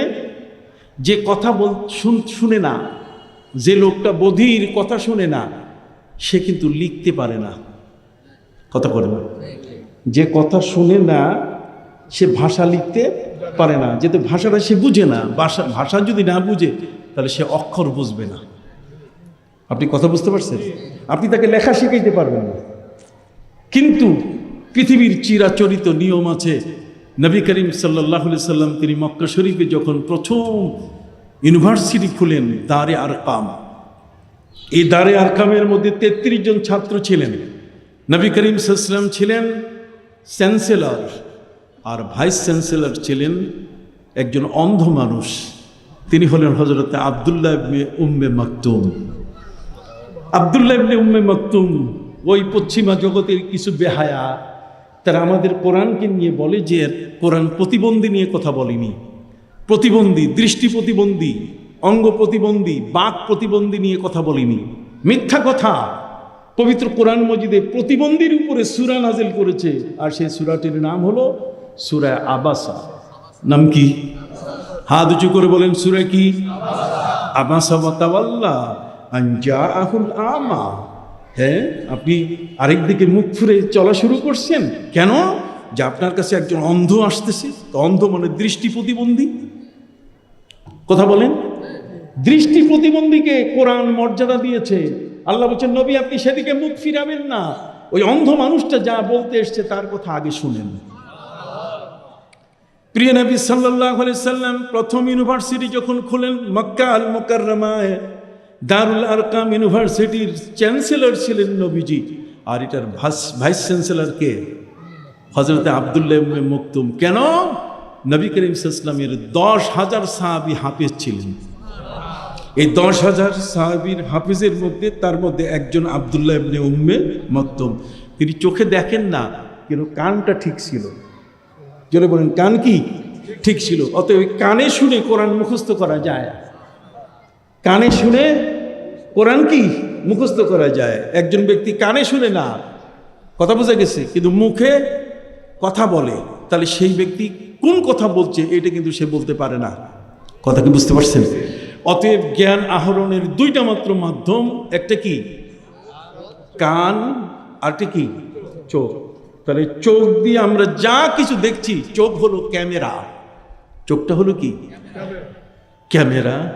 এই ক্যামেরাটা এত শক্তিশালী ক্যামেরা যে আমি যে আজকের আপনার দৃশ্য দেখে গেলাম, যদি আমার হায়াতে 50 বছর যদি সামনে আমাকে আল্লাহ রাখেন, 50 বছর পরে যদি আমাকে জিজ্ঞেস করা হয়, তাহলে আমি বলবো যে হ্যাঁ, আমি পাথরঘাটা কেন্দ্রীয় জামে মসজিদের সামনে গিয়েছিলাম, এতগুলো লোক বসা ছিল, এই যে ক্যামেরায় ফটো করা আছে, ছবি করে নেওয়া আছে, এই চোখটা হলো কি একটা জীবন্ত ক্যামেরা। এই যে ক্যামেরাটা আমার সামনে আছে, তার চেয়ে শক্তিশালী ক্যামেরা হলো আমার কি চোখ। সুবহানাল্লাহ বলেন। পৃথিবীর মধ্যে এই চোখ দিয়ে আপনি বই পড়েন, এই চোখ দিয়ে জমিন মাপেন, সেলাই করেন, কতক্ষণ না, এই চোখটা দিয়েই এটাকে মুফসিরা বলা হয়েছে। আল্লাহ বলছেন, ওয়াজআলনাল লাইলা ওয়ান নাহারা আয়াতাইন, আমি সূর্য এবং চন্দ্রকে তোমাদের জন্য নিদর্শন বানিয়ে দিয়েছি। সুবহানাল্লাহ বলেন। ওয়াজআলনাল লাইলা ওয়ান নাহারা আয়াতাইন ফামাহাউনা আয়াতাল লাইল, রাতের চাঁদের আলো আমি ডিম লাইট করে দিয়েছি বান্দা, যাতে তুমি সুন্দর করে নাক টেনে ঘুমাতে পারো। ফামাহাউনা আয়াতাল লাইল ওয়াজআলনা আয়াতান নাহারি মুবসিরাতান লিতাবতাগু ফাদলাম মির রাব্বিকুম ওয়ালিতা'লামু আদাদাস সিনিনা ওয়াল হিসাব। আমি দিন এবং রাত করে দিয়েছি, আর তোমার চক্ষুটাকে সচল করে দিয়েছি দিনের সাথে অ্যাডজাস্ট করে, যাতে অফিসে গিয়ে তুমি সোনামুখী সুয়ের পিছনে যেন সুতা ভরতে পারো, তোমার চাকরিটা যেন ঠিক রাখতে পারো। তার চোখের দৃষ্টি শক্তি এটা সম্পদ কিনা? আবার বলেন সম্পদ কিনা? এই চোখ দিয়ে আপনি লেখাপড়া করে ক্লাস 1 থেকে নিয়ে MA পর্যন্ত, এটা থেকে নিয়েই আপনি PhD ডক্টরেট করেছেন, সব কিছু আপনি করেছেন এই চোখটা দিয়ে। চোখে দেখে মানুষ যে জ্ঞান অর্জন করে তার 80 ভাগ তার ক্যামেরায় মনে থাকে, 20 ভাগ ভুলে যায়। আর কান দিয়ে শুনে, কথা বলেন, কান দিয়ে কি শুনে, যেমন মোবাইল আছে আপনার কাছে, আপনি একজনের ওয়াজ শুনতেছেন, তার ছবি দেখা যাচ্ছে না, কথা বলেন। তাহলে কানে যে জিনিসটা আপনি শুনেন, এই শোনা জিনিসটা 80 ভাগ মনে থাকে না, 20 ভাগ মনে থাকে, সম্পূর্ণ বিপরীত। চোখ দিয়ে যা দেখবেন 80 ভাগ আপনার মনে থাকবে, 20 ভাগ কি থাকবে না। আর কান দিয়ে যা শুনবেন 80 ভাগ আউট হয়ে যাবে, ভুলে যাবে, থাকবে কত? 20 ভাগ। আপনি কি বুঝতে পারছেন? এখন আসেন, এই কানের দ্বারা যে জিনিসটা আপনি শুনলেন, এর দ্বারা আপনি জ্ঞান অর্জন করলেন। জ্ঞান কে আপনাকে দিলেন? আল্লাহ। জোরে বলুন, কে দিলেন? এই চোখের কানের শক্তিটা না থাকলে আপনি ডাক্তার, ইঞ্জিনিয়ার, কথা বলেন না, পৃথিবীর মধ্যে আপনি কোনো বড় ধরনের কোনো ব্যক্তি কিছুই হইতে পারতেন না। আপনি কি আল্লাহর শুকরিয়া আদায় করবেন না? আলহামদুলিল্লাহ কি বলবেন না? وَجَعَلَ لَكُمُ السَّمْعَ وَالْأَبْصَارَ। আল্লাহ এখানে আবসার ব্যবহার করেছেন। কি আবসার? আবসার মানে হচ্ছে গভীর চক্ষু দিয়ে দেখা। কিরকম? যেমন আসেন, একটা হচ্ছে নজর আর একটা হচ্ছে বসর। নজর আর বসর দুই জিনিস। নজর কিরকম? পবিত্র কোরআন মজিদে আল্লাহ পাক রব্বুল আলামিন বলেন, وَإِن تَدْعُوهُمْ إِلَى الْهُدَى لَا تَسْمَعُوا وَتَرَاهُمْ يَنْظُرُونَ إِلَيْكَ وَهُمْ لَا يُبْصِرُونَ। আপনাদের কাছে আমি প্রশ্ন করছি, আপনারা দয়া করে একটু উত্তর দেবেন। আবু জাহাল আমার নবীকে দেখছে কিনা? উত্তর সবাই দেন নাই। আবু জাহাল আমার নবীকে দেখেছেন। আবু বকর রাদিয়াল্লাহু তাআলা আনহু, তিনিও আমার নবীকে কি, কিন্তু দুইজনের দেখা এক নয়। আবু জাহেলের দেখাটা হচ্ছে নজর, আর আবু বকর সিদ্দিকের দেখাটার নাম হচ্ছে বসর। আপনি কি বুঝতে পারছেন? আমি আপনাকে বুঝাই দিচ্ছি। আকাশে একটা পাখির মতো দেখা যাচ্ছে, আপনি দেখে মনে করলেন যে একটা পাখি আসতেছে। এই যে আপনি দেখলেন জিনিসটাকে, যে আপনি পাখি বললেন, আপনি এখন ট্রেস করতে পারেন নাই, আসলে কিন্তু সেটা একটা প্লেন। একটা প্লেন আসতেছে, এই প্লেনটাকে দূর থেকে দেখার কারণে আপনি মনে করছেন কি, কিন্তু যখন চোখের সামনে চলে আসলো তখন এটা প্লেন হয়ে গেল। তার মানে এটা পাখি ছিল। নজরের দৃষ্টিভ্রম হয়, কিন্তু বসিরতের মধ্যে দৃষ্টিভ্রম হয় না। এই জন্য আল্লাহ তাআলা তিনি বলছেন, ওয়াইন তাদউহুম ইলাল হুদা। হে নবী, আপনি যদি আবু জাহাল, আবু লাহাব, উতবা, সাইবা, ওই বেকুবগুলো যেগুলো একটা কথা কোনো মতোই শুনে প্রচার করা শুরু করে, কমেন্টস করা শুরু করে, এটা নিয়ে লেখালেখি শুরু করে, কোনোদিন সে এটার পাশেও যাচাই বাছাই করে নাই। কোরআন বলছে, ইন জা ফাসিকুম বিনাবাইন ফাতাবায়ানু। কোন ফাসিক তোমার কাছে একটা কথা বললো, পৃথিবীর মধ্যে যত মিডিয়া আছে, এই মিডিয়া এগুলো সব এমন হয়ে গেছে যে মানুষ মারা যায় নাই, তার আগে ইন্না লিল্লাহ পরে কি আগেই মাইরা শেষ। তাহলে যে যন্ত্রটা, যেই যন্ত্রের পরিচালনা ছোট শিশুর হাতে, যে যন্ত্রের পরিচালনা ছোট নাবালক মানুষের কাছে, অজ্ঞানী, বেকুব, বেয়াদব, কথা বুঝতে পারছেন, এই সমস্ত মানুষের হাতে, তারা একটা কমেন্টস করলো, সে পয়সা আয় করার জন্য, এটাকে ভাইরাল করার জন্য সব মানুষ যেন এটা দেখে, যত বেশি ভিউজ হবে, ভিউজার যত বাড়বে, যত মানুষ এটাকে দেখবে, তার ডলার তত পাবে। ও তো ডলারের ধান্দায় একটা মিথ্যাকে কি বানাইছে সত্য। বর্তমান সময়কালের সবচেয়ে বড় মিথ্যা হচ্ছে এআই। কতক্ষণ না এআই দিয়ে আপনার কথা আপনার মুখে আপনার থেকে বের করছে, অথচ আপনি এটা কিছুই বলেন না। এটা দেখে মানুষ ধোঁকা খাচ্ছে। অতএব বর্তমান ধোঁকাবাজের জগতে আমরা পড়ে আছি। এখন আসুন, কোরআন বলছে, ওয়াইন তাদউহুম ইলাল হুদা। হে নবী, আপনি আবু জাহাল, উতবা, সাইবা, উমাইয়া ইবনে খালদ, উকবা ইবনে আবি মুআইদ, আপনি এদের এই কাফেরদের গোষ্ঠীকে যদি আপনি ডাকেন, লা তাসমাউ, আপনি তাদেরকে শোনাতে পারবেন না। কতক্ষণ না লা ইয়াসমাউ, ওরা শুনবে না। ওয়া তারাহুম ইয়ানজুরুনা ইলাইক, ওরা শুধুমাত্র আপনার দিকে দেখে আছে। ওরা শুধু দেখে। কিরকম দেখে? যেটা কবির ভাষায় বলি, কবি বলেছেন গর্ব সুরত আদমি ইনসা বুদে, গর্ব সুরত আদমি ইনসা বুদে, আহমদ আবু জাহাল এক সাবুদে। তারা বলছে আবু জাহালের দুখানা পা, মোহাম্মদ সাল্লাল্লাহু আলাইহি ওয়াসাল্লামেরও কি দুখানা পা। এই দুইজনের পায়ের মধ্যে কোনো পার্থক্য নাই। অতএব মোহাম্মদ সাল্লাল্লাহু আলাইহি ওয়াসাল্লামের দুটো চক্ষু, আবু জাহেলেরও দুটো চক্ষু, মোহাম্মদ সাল্লাল্লাহু আলাইহি ওয়াসাল্লামের একটা জিহ্বা, আবু জাহেলেরও একটা জিহ্বা, তার দুখানা পা, মোহাম্মদ সাল্লাল্লাহু আলাইহি ওয়াসাল্লামের দুখানা পা। অতএব এখানে তো আবু জাহেল আর নবী মোহাম্মদের মধ্যে কোনো পার্থক্য নাই। অতএব উনি আবার কি করে নবী দাবি করতে পারে? দেখেন, পথভ্রষ্ট হওয়ার জন্য এই গাধাগুলো বর্তমান পৃথিবীর মোড়ল হয়ে আছে।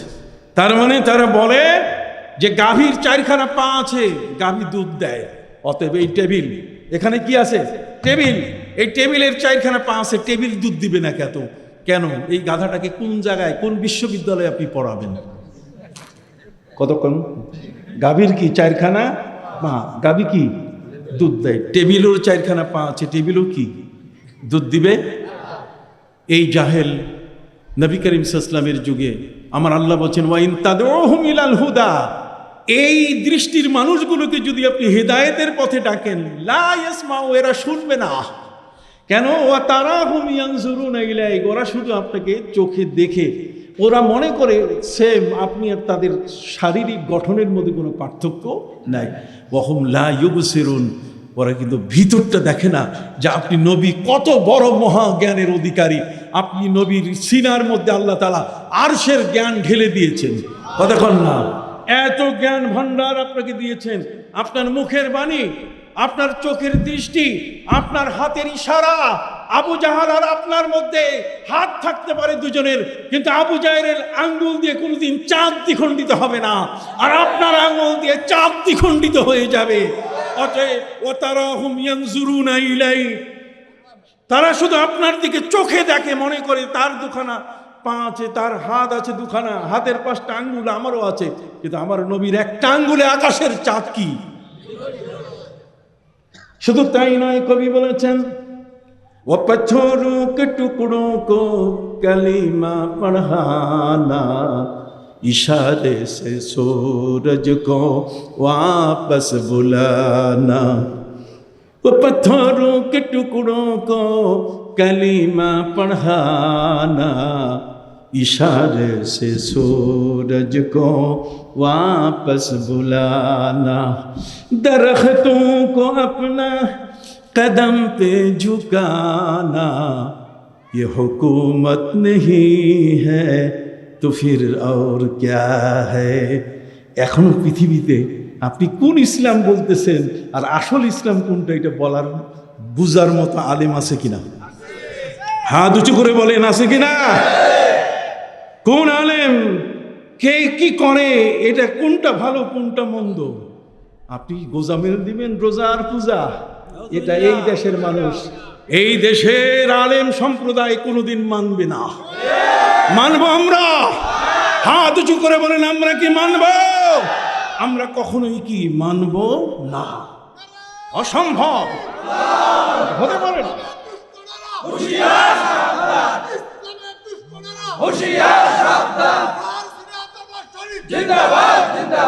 সম্মানিত সুধী বন্ধুরা আমার,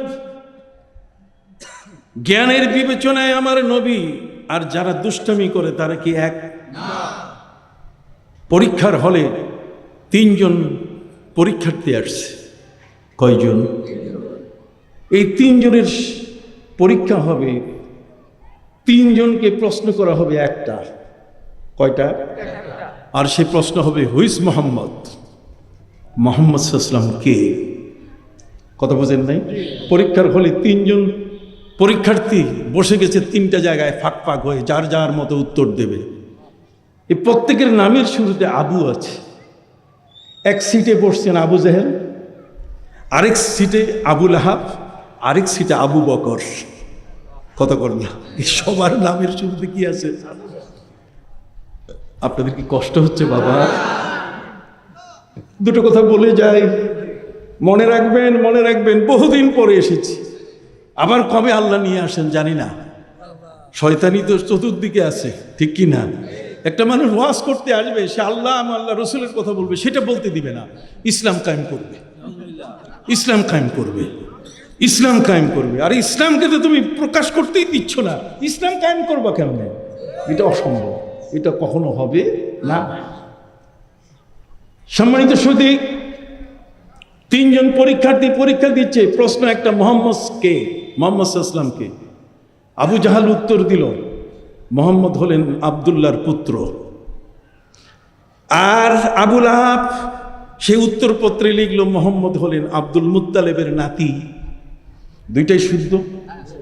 আবু জাহাল মিথ্যা লিখে নেয়, আবু লাহাবও মিথ্যা লেখে নেয়।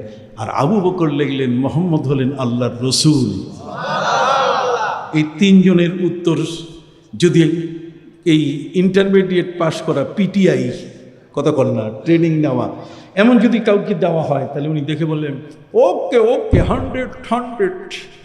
100 নম্বর পাবে। আবু জাহেলকেও নম্বর কম দেওয়া যাবে না, যেহেতু মোহাম্মদ কে প্রশ্ন করা হয়েছে। মোহাম্মদ সাল্লাল্লাহু আলাইহি ওয়াসাল্লাম আব্দুল্লাহর পুত্র, এটা তো মিথ্যা নয়, কাজে উত্তর কি সঠিক। আবার আবু লাহাব বলেছে কি, মোহাম্মদ সাল্লাল্লাহু আলাইহি ওয়াসাল্লাম হলেন কে? আব্দুল মুত্তালিবের নাতি, এটাও ঠিক, নম্বর কম দেওয়া যাবে না। আর আবু বকর সিদ্দিক রাদিয়াল্লাহু তাআলা বলছেন মুহাম্মদ সাল্লাল্লাহু আলাইহি ওয়াসাল্লাম কে? আল্লাহর রাসূল, এটাও সঠিক, নম্বর কম দেওয়া যাবে না। এই কম শিক্ষিতরা আজকে সমাজের সবচেয়ে বড় ক্যান্সার। এই কম শিক্ষিতরা, এদের হাতে সবচেয়ে বেশি অ্যান্ড্রয়েড মোবাইল। এই যে মোবাইলে যে বর্তমান কমেন্টস করে লেখে, দুনিয়ার কাম নাই, চাকরি নাই, বাকরি নাই, টোটো করে ঘুরে, কথা বুঝেন নাই, চায়ের দোকানে আড্ডা দেয়, পথে ঘাটে যেখানে সেখানে পেশাব পায়খানা করে। এই গর্ধব কতগুলো আছে যেগুলো জ্ঞানে গুণে কোনো দিক থেকে আগানো নাই।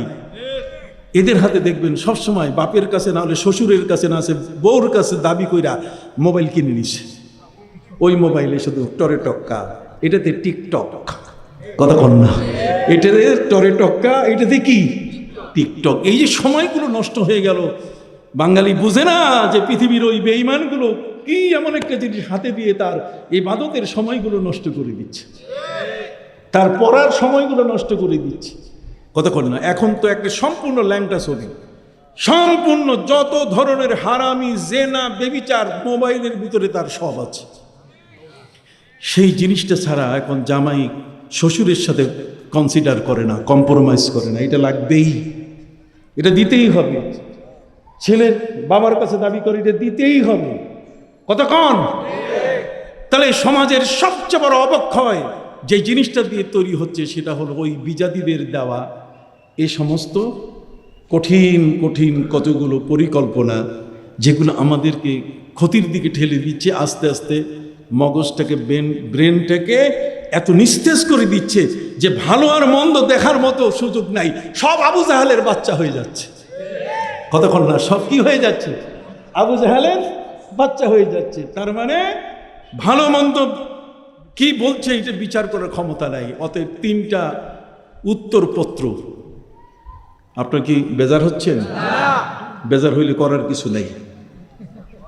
সম্মানিত সুধী, তিনটা উত্তরপত্রে একটাতে লেখা আছে মোহাম্মদ হলেন আব্দুল্লাহর পুত্র। এইটা যদি সারসিনার পীর সাহেবকে দেওয়া হয়, শাহ মোহাম্মদ মহিবুল্লাহ, যাদের মধ্যে বসিরত আছে, যদি উপর দেখে না, ভিতরে কি আছে তা দেখে। ভিতরে কেমনে দেখে, আসেন আমি প্রমাণ দিই আপনাকে। প্রমাণ হচ্ছে এই, নবী করিম সাল্লাল্লাহু আলাইহি ওয়াসাল্লামের কাছে সাহাবী এসে বলছেন, হুজুর জিহাদ শুরু হয়ে গেছে, জিহাদের ময়দানে যাব। নবীজি আল্লাহর রাস্তায় জিহাদ করে যদি কোনো ব্যক্তি মারা যান, পবিত্র কোরআন মজিদে আল্লাহ বলেন, ওয়ালা তাকুলু লিমান ইউকতালু ফি সাবিলিল্লাহি আমওয়াত বাল আহইয়াউ ওয়ালাকিন লা তাশউরুন। শহীদ যারা, তারা মরে না। তো শহীদ মরে না, বিশাল মর্যাদার শহীদরা কবরে বসে জান্নাতের খাবার সাপ্লাই আসে, অতএব এর চেয়ে ভাগ্যবান জীবন তো আর হয় না। এই জন্য নবীর সাহাবী এসে নবীকে বলছেন, হুজুর জেহাদে যাব, লিস্টে খাতায় লিস্টে আমার নামটা লিখে দেন। নবী করিম সাল্লাল্লাহু আলাইহি ওয়াসাল্লাম বলছেন, না, তুমি বাড়িতে থাকো, তোমার বাপ মার খেদমত করো।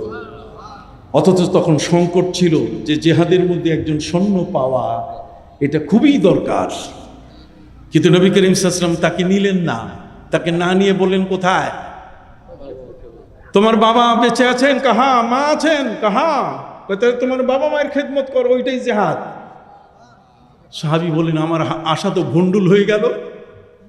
তার কারণ হচ্ছে নবীর বসিরত। নবী ওই লোকটার দিকে তাকাইয়াই দেখতে পেয়েছেন কি, যে এটা মা বাবার খেদমত করে না, কাজে এর জেহাদে পাঠাইয়া কোনো লাভ হবে না। এর জেহাদের অস্ত্র এর কোনোদিন জীবনের গুনাহ মাফ করবে না। এর জীবনের গুনাহ মাফের একটা মাত্র পদ্ধতি নবীজি তার অন্তর্চক্ষু দিয়ে দেখতে পেয়েছেন, গভীরভাবে দেখতে পেয়েছেন। দেখেন না, আপনি আমরা নিজেরা কখনো নিজের প্রস্রাব থেকে রোগ বাইর করতে পারি? কথা কন না? স্টুল বলেন, ইউরিন বলেন, ব্লাড বলেন, এগুলো থেকে রক্তের মধ্যে আমার রক্ত নিয়ে যদি সিরিঞ্জে আমি বাইর করি, আমার ঘরের বউ আমার স্ত্রীকে যদি বলি যে আমার রক্ত এক সিরিঞ্জ বাইর করো, কতক্ষণ না, এক সিরিঞ্জ রক্ত বাইর করো, সেই রক্তরে যদি একটা আয়নার মধ্যে রেখে আমি যদি চশমা দিয়ে দেখি, আমি কি বলতে পারবো আমার কি হইছে? তাহলে রক্ত দেখতেছি কিন্তু রোগ দেখতে পাচ্ছি। রোগ দেখে কে? ডাক্তার। এটা বসিরত। এটা কি বসিরত? বসিরত হচ্ছে সে কিন্তু দেখতে পাচ্ছে, সে রক্তের ভিতরে কি দেখতে পাচ্ছে। আমার বাবা ডাক্তার ছিলেন। এক বেয়াদব আমার বাবাকে বলেছে, আমার বাবা নাকি রিক্সা চালক ছিলেন। আমার সম্পর্কে একজন বেয়াদব, বাংলাদেশের একজন বেয়াদব আলেম, উনি বলেছেন যে আমার বাবা নাকি রিক্সা চালক। আমি বলছি, তুমি হেলিকপ্টারে তো চড়ো, তুমি সেখানে যাইবা, যদি এই কথা বলো তাহলে ফিরে আসতে পারবা কিনা আমি বলতে পারতেছি না। আমার বাবা ছিলেন ডাক্তার। কি ছিলেন? ডাক্তার ছিলেন আমার বাবা। আমার বাবা ডাক্তার ছিলেন মানে ওনার এই আঙ্গুল, চারটা আঙ্গুলের মধ্যে কি ছিল, নারীতে হাত দিলেই উনি নারীর গতি দেখেই বুঝতে পারতেন যে কি রোগ হয়েছে। কি ভাই, আছে না? এখনো আমাদের হোমিওপ্যাথিক ডাক্তার যারা, হামদর্দের ডাক্তার যারা, ওরা আঙ্গুল দিয়ে নারী দেখে যে নারীটার স্পন্দন, নারীটা কতবার লাফাচ্ছে। আমি আপনাদেরকে বোঝাতে পারছি কি? তাহলে এই বাংলাদেশের মধ্যে নয়, একজন ডাক্তার ছিলেন যিনি বিধানচন্দ্র রায়। ওদের তার নাম নেওয়াটা নাপাক নয়, যেহেতু কোরআনে ফেরাউনের নাম আছে। বিধানচন্দ্র রায় তিনি শিক্ষামন্ত্রী ছিলেন। কি ছিলেন? তিনি স্কুল ভিজিট করার জন্য, যেমন আমাদের বর্তমান শিক্ষামন্ত্রী এহসানুল হক মিলন, একসাথে আমরা বসে মাহফিল করেছি। আমি তাকে বলেছি, আল্লাহ আপনাকে যেন কবুল করে, কারণ আপনার সময় আপনি হেলিকপ্টারে যেভাবে নকল দমন করেছেন এটা এখন দরকার। আল্লাহ তাকে কবুল করে নিয়েছেন, জানি না কার দোয়ায়। তো ঠিক অনুরূপভাবে বিধানচন্দ্র রায় তিনি ছিলেন এক শিক্ষামন্ত্রী। তো শিক্ষামন্ত্রী হয়ে তিনি যখন স্কুল ভিজিট করতে গেলেন, স্কুলে গিয়ে তিনি দেখলেন তার এক ছাত্র ওই স্কুলের শিক্ষক। তো ছাত্র স্কুলের শিক্ষক, যখন শিক্ষক ছাত্রের পরিচয় হয়ে যায় তখন ছাত্র প্রাউড ফিল করে, মনের মধ্যে একটা আনন্দ সৃষ্টি হয় যে আমার ওস্তাদ হলেন, শিক্ষক হলেন শিক্ষামন্ত্রী, আর তার শাগরেদ আমি আজকে এই স্কুলের, এই শিক্ষা প্রতিষ্ঠানের আমি কি শিক্ষক। আলাপ হলো, আলাপচারিতার মাঝখানে শিক্ষামন্ত্রী তিনি বলে দিয়ে দিলেন বিধানচন্দ্র রায় যে তোমার হেডমাস্টার সাহেবকে একটু বলে দিয়েছি আমি, তোমাকে যেন 3 মাসের ছুটি দেয়। আরে বাপরে বাপ, শিক্ষক যদি 3 মাসের ছুটি পায় এর চেয়ে বড় আনন্দ আর নাই। দেখছেন না এই কয়দিনে যে ছুটি লম্বা হইল, আনন্দের শেষ নাই। একটা বাস তো দৌলদিয়ায় পড়েই গেল। কথা বুঝতে পারছেন? আল্লাহ আল্লাহ তাদেরকে মাফ করে দিন, সকলে বলেন আমিন। সম্মানিত সুধী, ছাত্র যদি জানতে পারে যে আমার পরীক্ষা দেওয়া লাগবে না, অটো পাস। আরে ভাই, এ খেলা তো হয়েছে। কি খেলা হয় নাই? অটো পাস, পরীক্ষা দেওয়া লাগবে না, এমনি পাস। এগুলো দিয়ে কোনোদিন দেশ চলবে? এটা দিয়ে কোনোদিন জাতি চলবে? এটা দিয়ে একটা নৌকাও চালানো যাবে না, এটা দিয়ে একটা রিক্সাও চালানো যাবে না, কতক্ষণ না, এটা দিয়ে একটা হালও পোহা যাবে না, কারণ অটো পাস। বলবেন যে হুজুর আমি কিছু কথা বলি শুনেন। একজন লোককে বলা হয়েছে যে পৃথিবীর মধ্যে বাঙালি জাতির জন্য সবচেয়ে বড় বিশ্বাসঘাতক হলো মীর জাফর। কে? নবাব সিরাজউদ্দৌলা 1757 সালের সেই অম্র কারণে পলাশির যুদ্ধে মীর জাফর যে বিশ্বাসঘাতকতা করেছে, অতএব সেই বিশ্বাসঘাতককে একটা লাথি মারতে হবে। কাজে একটা না, ওই অভিনয়ের দায়িত্ব দেওয়া হলো একজন জেলেকে। কাকে? জেলে। জেলে বুঝেন? যে মাছ ধরে, কথা বুঝতে পারছেন? নিকারি, যে মাছ ধরে। অতএব সে মাছ ধরার জেলেকে দায়িত্ব দেওয়া হলো যে তোমাকে এই সাবজেক্টটা দেওয়া হলো, তুমি যখন এই কথাগুলো স্টেজে বলবে, জনগণ দেখবে, তাহলে ওই মুহূর্তে ব্র্যাকেটে লেখা আছে পদাঘাত। পা দিয়ে তুমি বিশ্বাসঘাতকের গায়ে কি করবা? আঘাত করবা। তো বলছে যে তুমি আসো ট্রেনিং নাও, কয় স্টেজে মেরে দিব। কথা কন না, কোথায় মারবে? স্টেজে মেরে দেবে, ট্রেনিং দরকার নাই। যেদিন এটা শুরু হয়ে গেছে কথাবার্তা, তখন কথা বলতে বলতে নবাব সিরাজউদ্দৌলার বিষয়টা বলতে বলতে, আমি বাংলা, উড়িষ্যা, ভারতের নবাব সিরাজউদ্দৌলা, আমি মুসলিম জাতির এই করেছি ওই করেছি, কিন্তু ঘুষেটি বেগম অমুক তমুক মীর জাফরের সাথে এই চক্রান্ত করেছে ব্রিটিশ বেনিয়া ইস্ট ইন্ডিয়ান কোম্পানি, আমাদের উপর অত্যাচার করেছে, অতএব বিশ্বাসঘাতক। ব্র্যাকেটে পদাঘাত। ওই যে ব্র্যাকেটের মধ্যে লেখা আছে কি? পদাঘাত। ব্র্যাকেট এদিকে বন্ধনী, এদিকে বন্ধনী, আর মাঝখানে লেখা আছে কি? পদাঘাত। তার মানে এটা পড়া যাবে না, এটা পাও দিয়ে কি করতে হবে? আঘাত করতে হবে। কিন্তু সে ট্রেনিং নেয় নাই, যে কারণে বলে ফেলছে ব্র্যাকেটে পদাঘাত। এই বর্তমান যেগুলো অটো পাস, এগুলো সব ব্র্যাকেটে পদাঘাত। কতক্ষণ না, অটো পাসগুলো কি? ব্র্যাকেটে পদাঘাত। তার মানে প্র্যাকটিক্যাল নাই তো। সম্মানিত সুধী বন্ধুরা আমার, আবু জাহাল আর আবু লাহাব আর হযরতে আবু বকর সিদ্দিক রাদিয়াল্লাহু তাআলা আনহু, এই দুইজন লাইন মালুন। আর আবু বকর সিদ্দিক রাদিয়াল্লাহু তাআলা আনহু যে উত্তর লিখেছেন, সেই উত্তরপত্রটা যদি বসিরতওয়ালা, যার দৃষ্টি, যেমন বিধানচন্দ্র রায়, তিনি তার ছাত্রকে বললেন যে তোমার 3 মাসের ছুটি হেডমাস্টারকে বলে দিয়েছি, আর কোনো পরীক্ষার ছাত্র যদি বুঝতে পারে যে আমার পরীক্ষা দেওয়া লাগবে না, এমনি অটো পাস, তাহলে তার খুশির শেষ। এই জন্য আমরা ছোটকালে পড়েছি কি বলবো? কভি সেহমাহি, কভি সেহমাহি, কভি শশমাহি, কভি কমবখ্ত সালানা, উসি কি ফিক্র তারাদ্দুদ মে হো গিয়া দিওয়ানা। কখনো তোর ত্রৈমাসিক পরীক্ষা, আরাম পাওয়া যায় না, একটু ঘুমাবো সুযোগ নাই, এই পরীক্ষার জ্বালায় আমি আর ঘুমাইতে পারি না। কবি সেহমাই, সেহমা মানে 3 মাস পর পর পরীক্ষা, ত্রৈমাসিক পরীক্ষা। কবি সেহমাহি, কবি শশমাহি, শশ মানে 6, ষান্মাসিক পরীক্ষা। আর কবি কমবখ্ত সালানা, সালানা মানে বার্ষিক পরীক্ষা, ওইটার নাম হয়েছে কমবখ্ত। কথা কথা। তো কবি সেহমাহি, কবি শশমাহি, কবি কমবখ্ত সালানা, উসি কি ফিক্র তারাদ্দুদ হো গিয়া মাই দিওয়ানা। আমি পাগল হয়ে গেছি এই 3 পরীক্ষার জ্বালায়। আর সেই ছাত্র যদি কোনো মতেই শুনে যে পরীক্ষা দেওয়া লাগবে না, তাহলে তার চেয়ে খুশির আর কিছু আছে?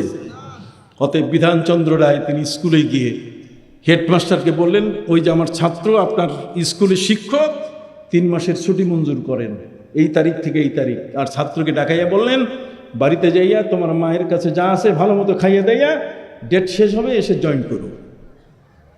এ তো মজা করে চলে গেছে। মন্ত্রী নিজে সুপারিশ করে ছাত্রের ছুটির ব্যবস্থা করেছে, এটা বিশাল খুশির ব্যাপার না? চলে গেছে, যাওয়ার পরে মায়ের কাছে গিয়ে বলছে, মা বেতন ঠিক আছে, কিন্তু তোমার কাছে স্যার আমাকে ছুটি দিয়েছে, শিক্ষামন্ত্রী তিনি আমার শিক্ষক, অতএব মা তোমার কাছে কি আছে? আমার কাছে কি আছে? আমার কাছে আছে ওই যে পুকুর ভরা মাছ আর গোলা ভরা ধান। তুমি ভাত খাও আর মাছ খাও, আর গাছের কলা আছে, তুমি কলা খাও। বিধানচন্দ্রের এই কথার উপরে ভিত্তি করে 3 মাস এগুলো সব খাইয়া দেয়া ঠিক তারিখে এসে সে জয়েন করছে। বিধানচন্দ্র রায় আবার ওই স্কুলে পরিদর্শনে গেছে, যাইয়া দেখে তার ছাত্র জয়েন করছে। দেখেই তিনি অবাক হয়ে গেছেন, কিরে তুমি জয়েন করলে কেমনে? তোমার তো জয়েন করার কথা না। কয় স্যার, কই তোমাকে দেখেই আমি বুঝতে পারছি তোমার নারী টিপা দরকার হয় নাই, নারী দেখে তোমার রোগ নির্ণয় করা প্রয়োজন হয় নাই। বিধানচন্দ্র রায় কোনো হাসপাতালে যখন বারান্দা দিয়ে হেঁটে যাইতেন, তো রুগীটা কোন রোগে আক্রান্ত ওইটা বলে দিতে পারতেন, এখান থেকে দেখলেই বলে দিতে পারতেন। কতক্ষণ একটা হিন্দু মানুষ। অতএব ছাত্রকে বলছে যে তোমার তো ফিরে আসার কথা না। ছাত্র বলছে স্যার কেন? তোমার তো যক্ষা রোগ হয়েছিল, যার হয়েছে যক্ষা তার নাই রক্ষা। কথা বলেন না কেন?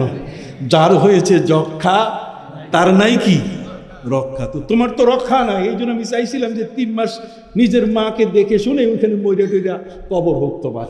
তুমি 3 মাস পরে তুমি খাইছো কি? কয় স্যার কিছু খাই নাই, পুকুরে মাছ ছিল মাছ খাইছি। কতক্ষণ না? গলা ভরা ধান ছিল, চাল খাইছি, ভাত খাইছি আর কলা খাইছি। বিধানচন্দ্র রায় বলছেন যে চলো তোমার বাড়িতে যাব, তুমি মাছ আর এই ভাত খাইয়া যক্ষা রোগ থেকে বাঁচা যায় না। তুমি কলা খাইছো, কি কলা? কয় স্যার সবরি কলা। সবরি কলা। কয় তোমার ওখানে যাবো আমি। যাওয়ার পরে বলছে তোমার বাগান কোনটা? কয় এই বাগান। উনি বলছেন কিছু শ্রমিক দাও, কিছু শ্রমিক দাও, কোদালি, এই কোদালিরা আপনার দেশে মাটি কাটে না, তো কোদালি দাও, চতুর্দিকে এই বাগানের সবরি গাছগুলোর চতুর্দিকে ওরা গর্ত করুক, আমি দেখি কি হয়। গর্ত করার পরে তিনি দেখলেন যে গর্ত অর্ধেক হয়েছে, এর মধ্যেই 2টা কালনাগিনী সাপ বের হয়ে আসলো। কালনাগিনী সাপ বের হয়ে আসার সাথে সাথে উনি মাথা নত করে মাটিতে তার প্রভুকে তিনি সালাম জানালেন যে প্রভু তোমার জ্ঞান, তোমার পক্ষ থেকে মহাজ্ঞান, যাকে তুমি ইচ্ছা তুমি তাকে দাও, কিন্তু সবাইকে তো তুমি দাও না। আমি বুঝতে পারিনি যে তুমি এত বড় মহাজ্ঞানী, তোমার দেওয়া জ্ঞানের মূল্য যে কত বড়, এটা গভীর চোখে না দেখলে বোঝা যায় না, যেটা আজকে আমি দেখেছি। আর সেটা হলো এই যে এই সবরি গাছের পাশে যে 2টা কালনাগিনী সাপ দেখা গেল, তার অর্থ হলো প্রত্যেকটি প্রাণীর একটা উত্তেজনার সময় থাকে, তার দৈহিক উত্তেজনার কি থাকে? সময় থাকে। এই দৈহিক উত্তেজনার সময়ের মধ্যে সাপেরও এরকম আসে, তখন সাপের মুখে বিষ যখন জমা হয়, তখন এই বিষটাকে ফেলে দেওয়ার জন্য তখন সে পাগলের মতো ঘোরা শুরু করে। তখন বাঁশের উপরে যদি সাপ কামড় দেয়, এতে তার ওই বিষটা নামে না। এই সবরি গাছের মধ্যে ছো দিলে সেখানে তার বিষটা তার ভিতরে যায়, এবং এই বিষটা তার ভিতরে গেলে সবরি কলার মধ্যে যাইয়া এটা অ্যান্টিবায়োটিক হয়ে যায়, প্রতিষেধক হয়ে যায়। অতএব এই সবরি কলা যক্ষা রোগী যদি খায়, তাহলে সে আর আক্রান্ত হয়ে মারা যায় না, তার অর্থ সে সুস্থ হয়ে যায়। সুবহানাল্লাহ বলেন। আপনি বলবেন যে হুজুর এই উদাহরণ দিলেন কেন? এই উদাহরণ দিয়েছি বসিরতকে বুঝাবার জন্য। আমি কি বুঝাইতে পারছি? হ্যাঁ, যে গভীর দৃষ্টিভঙ্গি। একজন সয়েল টেস্ট, আপনি যার উপরে বসে আছেন, মাটি তার, এটার উপরে কয়তলা বিল্ডিং করতে পারবেন আপনি বলতে পারবেন না, কিন্তু যিনি সয়েল টেস্ট করেন, কতক্ষণ না, যিনি মাটির বিজ্ঞানী, কতক্ষণ না, সয়েল সম্পর্কে যার জ্ঞান আছে, সেই লোকটা দেখেই বলতে পারবে যে এখানে 20 তালা করা যাবে কিনা, 10 তালা করা যাবে কিনা, অথবা যদি বিল্ডিং 3 তালা করা হয় কায়দ হয়ে পড়ে যাবে, এটা কতটুকু বালু আছে, কতটুকু কাদা আছে, কতটুকু মাটি আছে, পাইলিং লাগবে কিনা, এটা ইঞ্জিনিয়ার বলবে, ঠিক কিনা? কেন? ইঞ্জিনিয়ার তার বসিরাত, তার মানে সে গভীর চক্ষু দিয়ে দেখে যে এইটার দ্বারা এই কাজ হবে, অন্যটা হবে না। এখন উত্তর দেন, আমি আপনাদেরকে 2টা জিনিস বুঝাইতে পারছি কিনা? 3টা উত্তরপত্র, একটাতে লেখা মোহাম্মদ সাল্লাল্লাহু আলাইহি কে? আব্দুল্লাহর পুত্র। আরেকটাতে লেখা মোহাম্মদ সাল্লাল্লাহু আলাইহি কে? আব্দুল মুত্তালিবের নাতি। 2টাই ঠিক। আরেকজন মোহাম্মদ সাল্লাল্লাহু আলাইহি আল্লাহর কি? রসুল। কিন্তু এই খাতাটা, এটা যদি শাহ সুফি নিসারউদ্দিন রহমতুল্লাহ আলাইহির মতো ব্যক্তির কাছে যায়, নবীজি যেমন সাহাবীকে দেখে বলছেন যে তোমার জেহাদ দরকার নাই, মা বাবার খেদমতে যাও।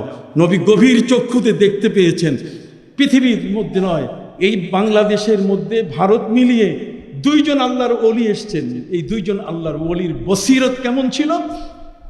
তাদের বসিরত ছিল, দৃষ্টিভঙ্গি এত শক্তিশালী ছিল, পাওয়ারফুল ছিল, করলে রাস্তায় হাঁটতে পারতেন না। সুবহানাল্লাহ বলবেন না? চোখের মধ্যে কি করতে হয়? পর্দা করতে হয়। আমি দেখাই, এই চোখ ঢেকে তাদেরকে হাঁটতে হতো।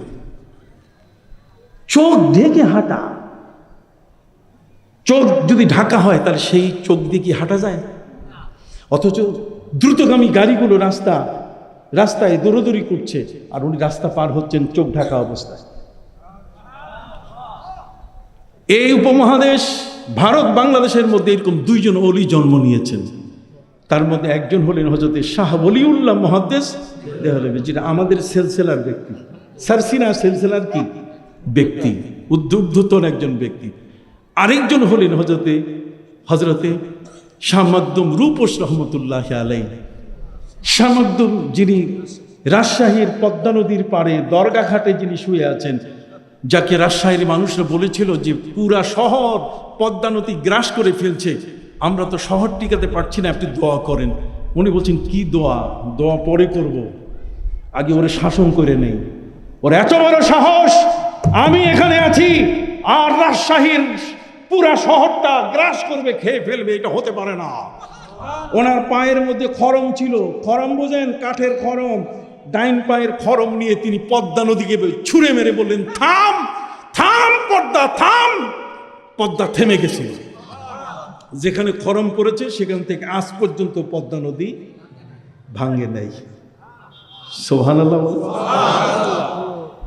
তাহলে যিনি চোখের মধ্যে পর্দা দিয়ে চলতেন, শাহ মাকদুম রূপোস, রু মানে মুখমণ্ডল, আর পোষ মানে খাপ, ঢাকা।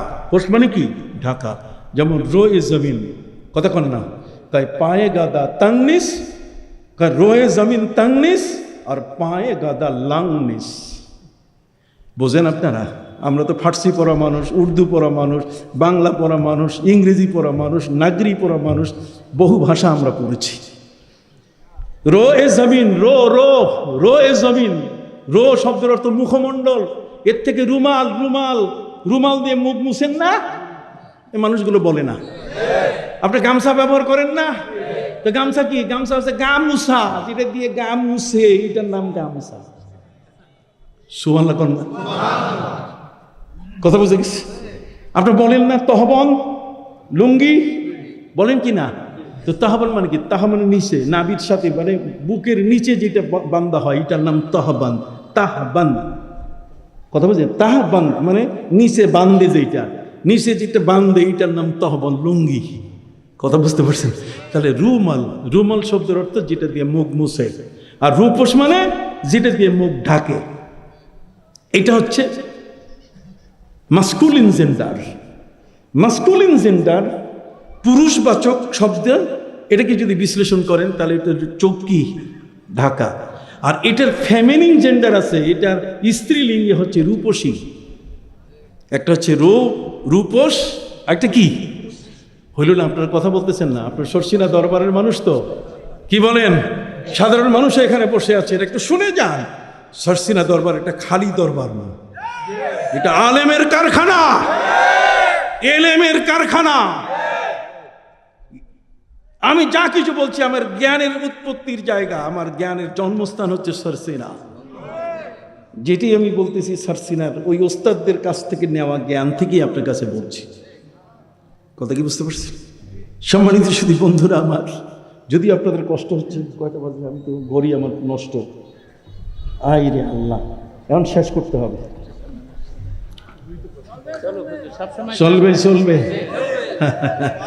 চলবে বারবার তো আসি না। আল্লাহু আকবার। আল্লাহ বলছেন, আল্লাহু আখরাজাকুম মিন বুতুনি উম্মাহাতিকুম লা তা'লামুনা শাইআ। মায়ের পেট থেকে বাইর হইছো, কিছু জানো না। আল্লাহ বলছেন, আমি শোনার কানটা না দিলে তুমি শেষ। আমি চোখটা যদি বন্ধ করি, পৃথিবীতে তোমাকে পাঠাইতাম অন্ধ কইরা, তো তুমি কি? শেষ। চোখ বন্ধ করলে তোমার আর নাই কিছু। কথা কন? তাহলে আল্লাহর দেওয়ার নিয়ামতকে অস্বীকার করার কোনো সুযোগ আছে? তিনজন উত্তরপত্রে তিন ধরনের উত্তর দিয়েছে, কিন্তু তিনটাই কি সঠিক। এই উত্তরপত্রটা যদি ওই সামগ্দম রূপস তাকে যদি দেওয়া হয়, রূপস শব্দের অর্থ হচ্ছে চোখ ঢাকা।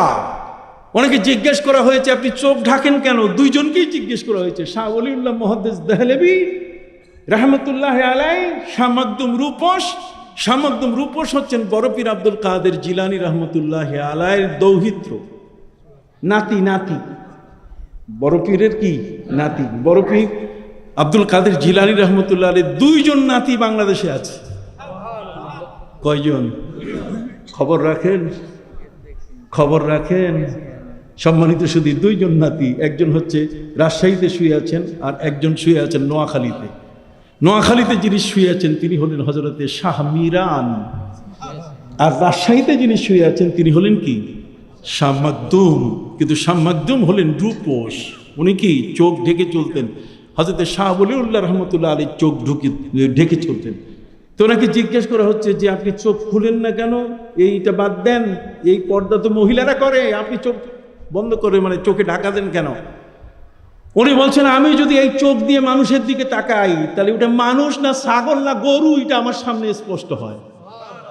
এটা কি অপরাধগুলো করেছে তার অপরাধগুলো আমার চোখের সামনে ভেসে উঠে। চোখের পাওয়ার এত বড়। আর একটু বলবো, ইমাম আবু হানিফা যিনি এশার এক গুজু দিয়ে 40 বছর ফজরের নামাজ আদায় করেছেন, তো ওনাকে নদীর পাড়ে নিয়ে যাওয়া হলো উজু করাবার জন্য।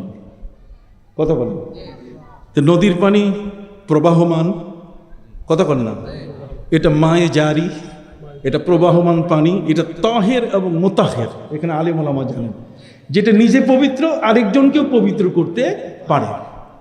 কথা খেয়াল করছেন?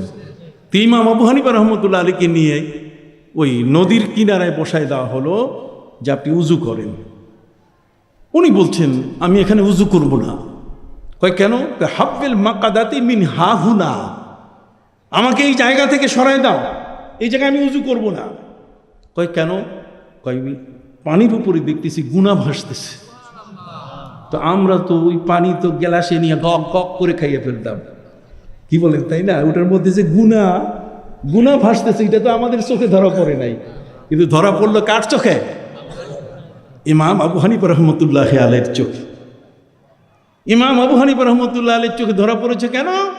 যেহেতু হাদিস শরীফের মধ্যে এসছে নবী করিম সাল্লাল্লাহু আলাইহি ওয়াসাল্লাম বলছেন যখন কোনো ব্যক্তি উজু করে, উজু করার পরে তার হাত পা তার অঙ্গ প্রত্যঙ্গ যখন ধৌত করার পরে যে পানির ফোঁটাগুলো পড়ে, আও আখিরে কাতরাতিন মিনাল মা, পানির শেষ ফোঁটাটা তার হাতের গুনাহগুলো নিয়ে, মুখের গুনাহগুলো নিয়ে, পায়ের গুনাহগুলো নিয়ে ঝরে যায়। তাহলে উজুর পানি দিয়ে গুনাহ ঝরে। উনি বলছেন কিছুক্ষণ আগে নিশ্চয়ই এখানে একজন লোক উজু করে গেছে, তার গুনাহ ঝরে পানির উপরে ভাসতেছে, আমি এই জায়গায় উজু করব না। তো এটার নাম বসিরাত। এটার নাম কি? তার মানে ডাক্তার দেখেই বুঝতে পারছে বিধানচন্দ্র যে এটার যক্ষা হইছে, হাত দেওয়া লাগে নাই। আর আমার বাবা হাত দিয়ে কইছে যে তোমার মধ্যে এই রোগটা হইছে, ওই রোগের ভিতরে তাকে blood test, urine test, স্টুল test করতে হয়। কথা বল না? তাহলে এগুলো ছাড়াই একজন সয়েল টেস্ট করে যদি বলে এখানে 20 তলা বিল্ডিং করা যাবে, তাহলে তার গভীর দৃষ্টিভঙ্গি, এই গভীর দৃষ্টিভঙ্গিটার বিষয়টা শাহ সুফি নিসারউদ্দিন রহমতুল্লাহ আলাইহির হাতে যদি এই 3টা উত্তরপত্র আবু জাহাল, ওই আবু লাহাব আর হজরতে আবু বকর সিদ্দিক রাদিয়াল্লাহু তাআলা দেওয়া হয়, তাহলে দেখে বলবেন যে আবু জাহাল পাবে 00। কতক্ষণ? আবু জাহাল পাবে কি? দেখেন উত্তর সঠিক কিন্তু 0। কেন 0? এই কারণে কবি জসিমউদ্দিন উনি কবর কবিতা লিখেছিলেন। কতক্ষণ? তো কবর কবিতা লিখেছেন উনি এন্ট্রেন্স পরীক্ষার আগে। এন্ট্রেন্স মানে মেট্রিক পরীক্ষা। কতক্ষণ না? এন্ট্রেন্স মানে দাখিল, এই যেটা এখনো বেঁচে আছে আরবিতে দাখিল পরীক্ষা। কথা বুঝলেন না? আগের সময়কালে এই পরীক্ষাটার নাম ছিল কি? এন্ট্রেন্স পরীক্ষা। এন্ট্রেন্স এন্ট্রি, কতক্ষণ না? তো এন্ট্রেন্স পরীক্ষার আগে আরো 2-3 বছর আগে উনি কবিতা লিখেছেন, এইখানে তোর দাদির কবর ডালিম গাছের তলে, 30 বছর ভিজিয়ে রেখেছি 2 নয়নের জলে। কতক্ষণ না? এন্ট্রেন্স পরীক্ষায় উনি যখন পরীক্ষা দিতে যাচ্ছেন তার বইটা সিলেবাসভুক্ত হয়ে গেছে, তার কবিতাটা এখন তার পরীক্ষার মধ্যে ওই তার কবিতাটাই আসছে যে এইখানে তোর দাদির কবর, ডালিম গাছের তলে, 30 বছর ভিজিয়ে রেখেছি 2 নয়নের জলে। কবি এখানে কি বুঝাতে চেয়েছেন? কথা বললেন তো, যিনি নিজে কবি তিনি এখন তার নিজের কবিতার পরীক্ষার্থী। এখানে উত্তর তার সব ভালো হবে কিনা? সবচেয়ে বেশি নম্বর কে পাবে? যিনি লিখেছেন কবি তিনি তো, ঠিক কিনা?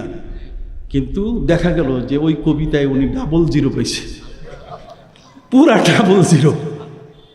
তার মানে ওনার যে উদ্দেশ্যে লেখা সেটা একজন শিক্ষক যেভাবে মন্থন করেছেন ঠিক সেইভাবে তার উত্তর হইতে হবে, কিন্তু সেভাবে উত্তর তিনি দিতে পারেন নাই। অতএব শাহ সুফি নিসারউদ্দিন রহমতুল্লাহ আলাইহির মতো এই ধরনের মহান ওলিদের হাতে যদি দেওয়া হয়, তাহলে আবু জাহেলকে দিবে কি? আর আবুল আহাবকে দিবে ডাবলের পরে ত্রিপল। কথা না, ডাবলের পরে কি? ত্রিপল। আর হযরত আবু বকর সিদ্দিককে দিবে 100-এর উপরে। সুবহানাল্লাহ বলেন না? কেন? যে শাহ সুফি নিসারউদ্দিন আহমদ রহমতুল্লাহ দেখতে পেয়েছে যে দুইজনে চালাকি করছে, আমার নবীকে রসুল বলতে রাজি না।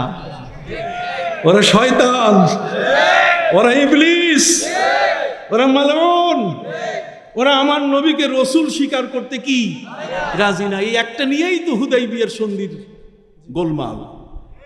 রসুল শব্দ কাটতে হবে, নাহলে রসুল শব্দ রাখতে হবে। কি কোন ঠিক কিনা? অতএব আবু জাহাল লিখেছে যে মোহাম্মদ আব্দুল্লাহর পুত্র ঠিক আছে, কিন্তু সে চালাকি করছে, তার উত্তরে চালাকি আছে। চালাকিটা সবার চোখে ধরা পড়ে না, ধরা পড়ছে শাহ সুফি নিসারউদ্দিন আহমদ রহমতুল্লাহ আলাইহির চোখে। যার বসিরত আছে, যার দেখার গভীর দৃষ্টি আছে, চক্ষু আছে, এই গভীর দৃষ্টিটা যদি সৃষ্টি না হয় তাহলে সেই ব্যক্তি কখনো সাকসেস হতে পারবে না। আল্লাহ বলছেন ওয়া জাআলা লাকুমুস সামা ওয়াল আবসারা। আল্লাহ বলেন না ওয়ান নাযারা, তোমাকে আমি দেখার শক্তি দিয়েছি তা না, তোমাকে বসিরত দিয়েছি প্রত্যেকটা জিনিসকে জাস্টিফাই করা। অর্থাৎ ব্লাড দেখলেই তুমি বলতে পারবে যে কত ধরনের রোগ জীবাণু সেখানে আছে। তোমাকে সেই দৃষ্টিশক্তি দিয়েছি। মুফসিরাতান লিতাবতাগু ফাদলাম মির রাব্বিকুম ওয়া লিতাআলামু আদাদাস সিনিন ওয়াল হিসাব। আসেন, এটা গেল 2টা শব্দের তাফসীর। কয়টা শব্দের তাফসীর? ওয়া জাআলা লাকুমুস সামা, আল্লাহ বলেন আমি তোমাকে সৃষ্টি করেছি, মায়ের পেট থেকে বের করেছি, তুমি কিছু জানি জানেন? কেউ ব্যারিস্টার হয়ে কেউ জন্ম নিয়েছে? ইঞ্জিনিয়ার হয়ে কেউ জন্ম নিয়েছে? না। আল্লাহ বলছেন ওয়া জাআলা লাকুমুস সামা, শ্রবণ শক্তি দিয়েছি আর গভীর দৃষ্টি শক্তি তোমাকে দিয়েছি। এই গভীর দৃষ্টি শক্তি আর দৃষ্টি শক্তি এই 2টাকে রাখার জন্য ওয়াল আফইদা দিয়েছি। কি দিয়েছি? আফইদা। লুক এট মি, একটু আমার দিকে তাকান, এটা খুব দরকারি একটা জিনিস। এইটা দিয়েই আপনি সব পাবেন খুঁজা। এর শেষের একটা শব্দ দিয়ে, কোরআন হচ্ছে মহাসমুদ্র। দেখেন না, এক একটা শব্দের ব্যাখ্যা কত দিকে দৌড়াইতেছে। ওয়াল্লাহু আখরাজাকুম মিন বুতুনি উম্মাহাতিকুম লা তা'লামুনা শাইয়া। আল্লাহ বলছেন আমি তোমাকে, আল্লাহ তোমাকে মায়ের পেট থেকে বের করেছেন, কিছুই জানো না। এটা রাইট কিনা? জন্ম নিয়ে কি জানে কেউ? আল্লাহ বলছেন তোমাকে আমি শ্রবণ শক্তি দিয়েছি এবং গভীর দৃষ্টি শক্তি দিয়েছি, আর দিয়েছি কি? আফইদা। আফিদা, আফিদা শব্দের অর্থ হচ্ছে, আসেন এই বুকটার বাম দুধের মধ্যে, এই বুকটা, আপনি আমার দিকে তাকান, কেউ বলবে না আজ পৃথিবীতে লেখাপড়া নাই, লেখাপড়া উঠে গেছে। আমি বললাম না, এই অর্ধ শিক্ষিত, আধা শিক্ষিত, নিম্ন শিক্ষিতরা এখন সবচেয়ে বেশি এই কমেন্টস করে। এগুলো সব মাথায় গোবর ছাড়া কিচ্ছু জানে না, শুধু গুনাহ কামাইতেছে একজনের বিরুদ্ধে আরেকজন, একজনের বিরুদ্ধে। আমি এখানে আপনাদের কাছে আসবো, ওরে বাবা কত কমেন্টস, কত মহাপণ্ডিত, সব কিছুই সে জেনে ফেলছে। আরে গাধা, একটু আগে বুঝা না আমাকে, বুঝার পরে তারপর না তুমি টের পাবা।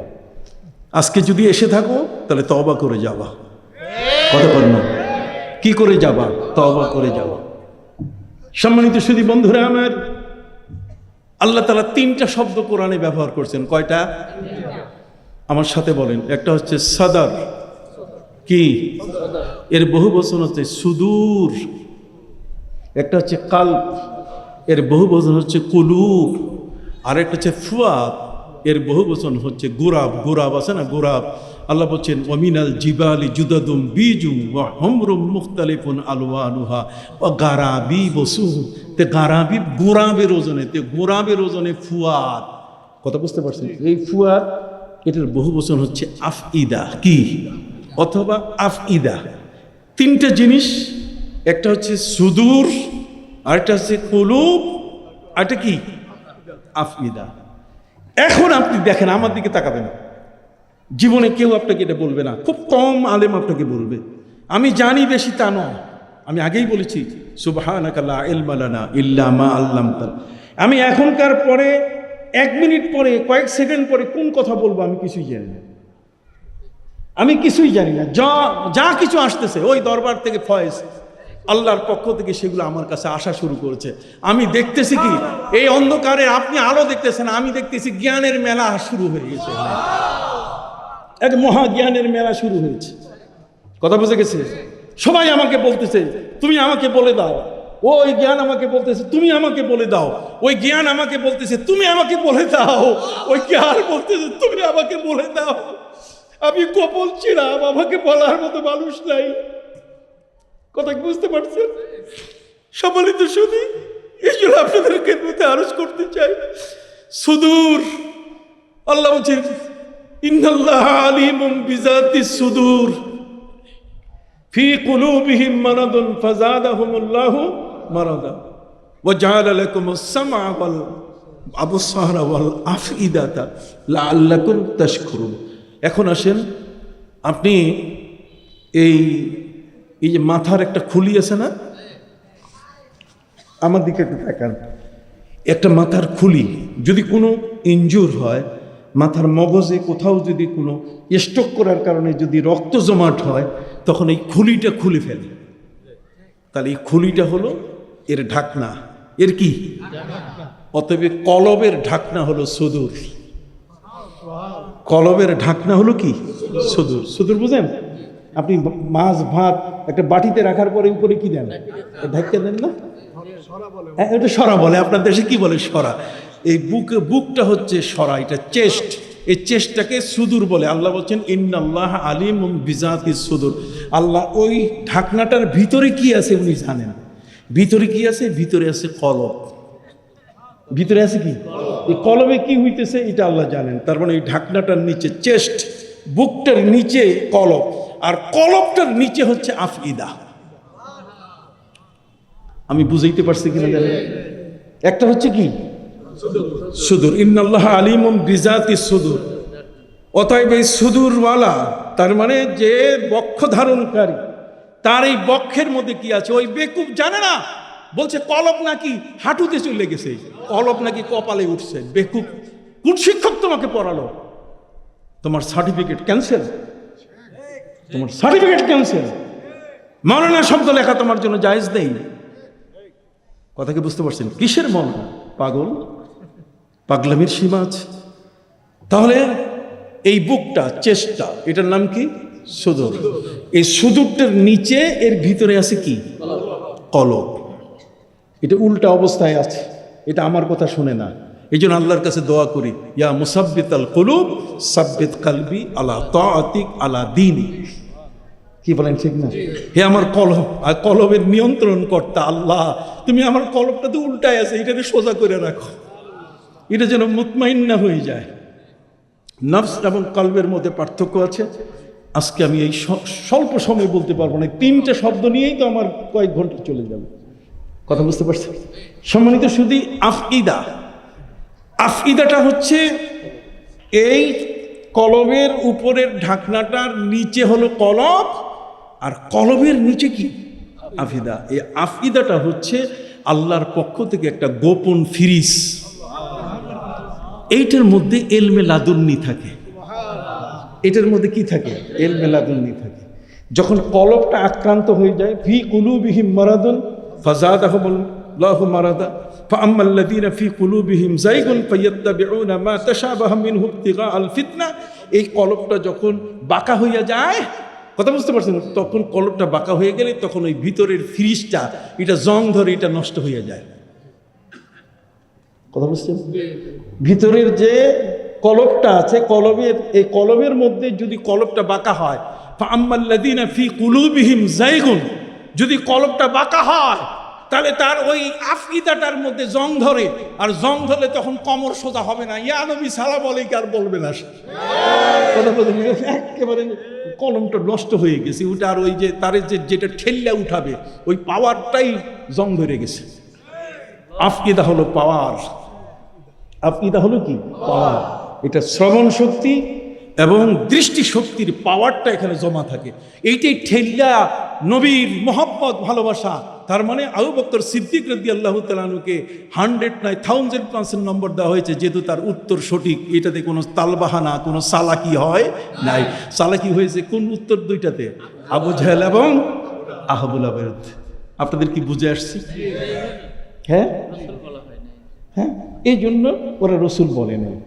এখন প্রশ্ন হলো, ওরা কি ভুল উত্তর দিয়েছে? হ্যাঁ, ওদের উত্তরটা ভুল। কেন ভুল? ওরা বলছে মুহাম্মদ সাল্লাল্লাহু আলাইহি ওয়াসাল্লাম আব্দুল্লাহর পুত্র। এটা ভুল কোথায়? ভুল হলো মানে মোহাম্মদকে পরিচয় দেওয়া হয়েছে আব্দুল্লাহকে দিয়া। নো, আব্দুল্লাহ পরিচিত হয়েছেন মোহাম্মদকে দিয়ে। আপনি কথা বুঝতে পারছেন?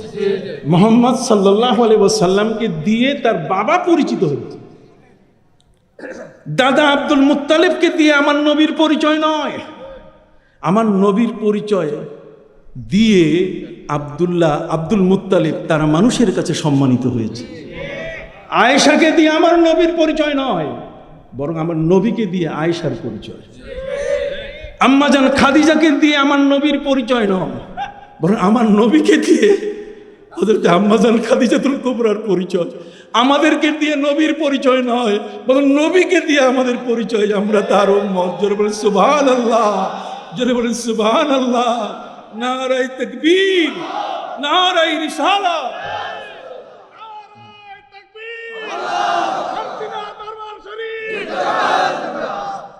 আল্লাহু আকবার। এটা গভীর সাগর, জ্ঞানের গভীর একটা কি সাগর। এখন ওই আফইদা তাতে কি আছে? কথা বল না।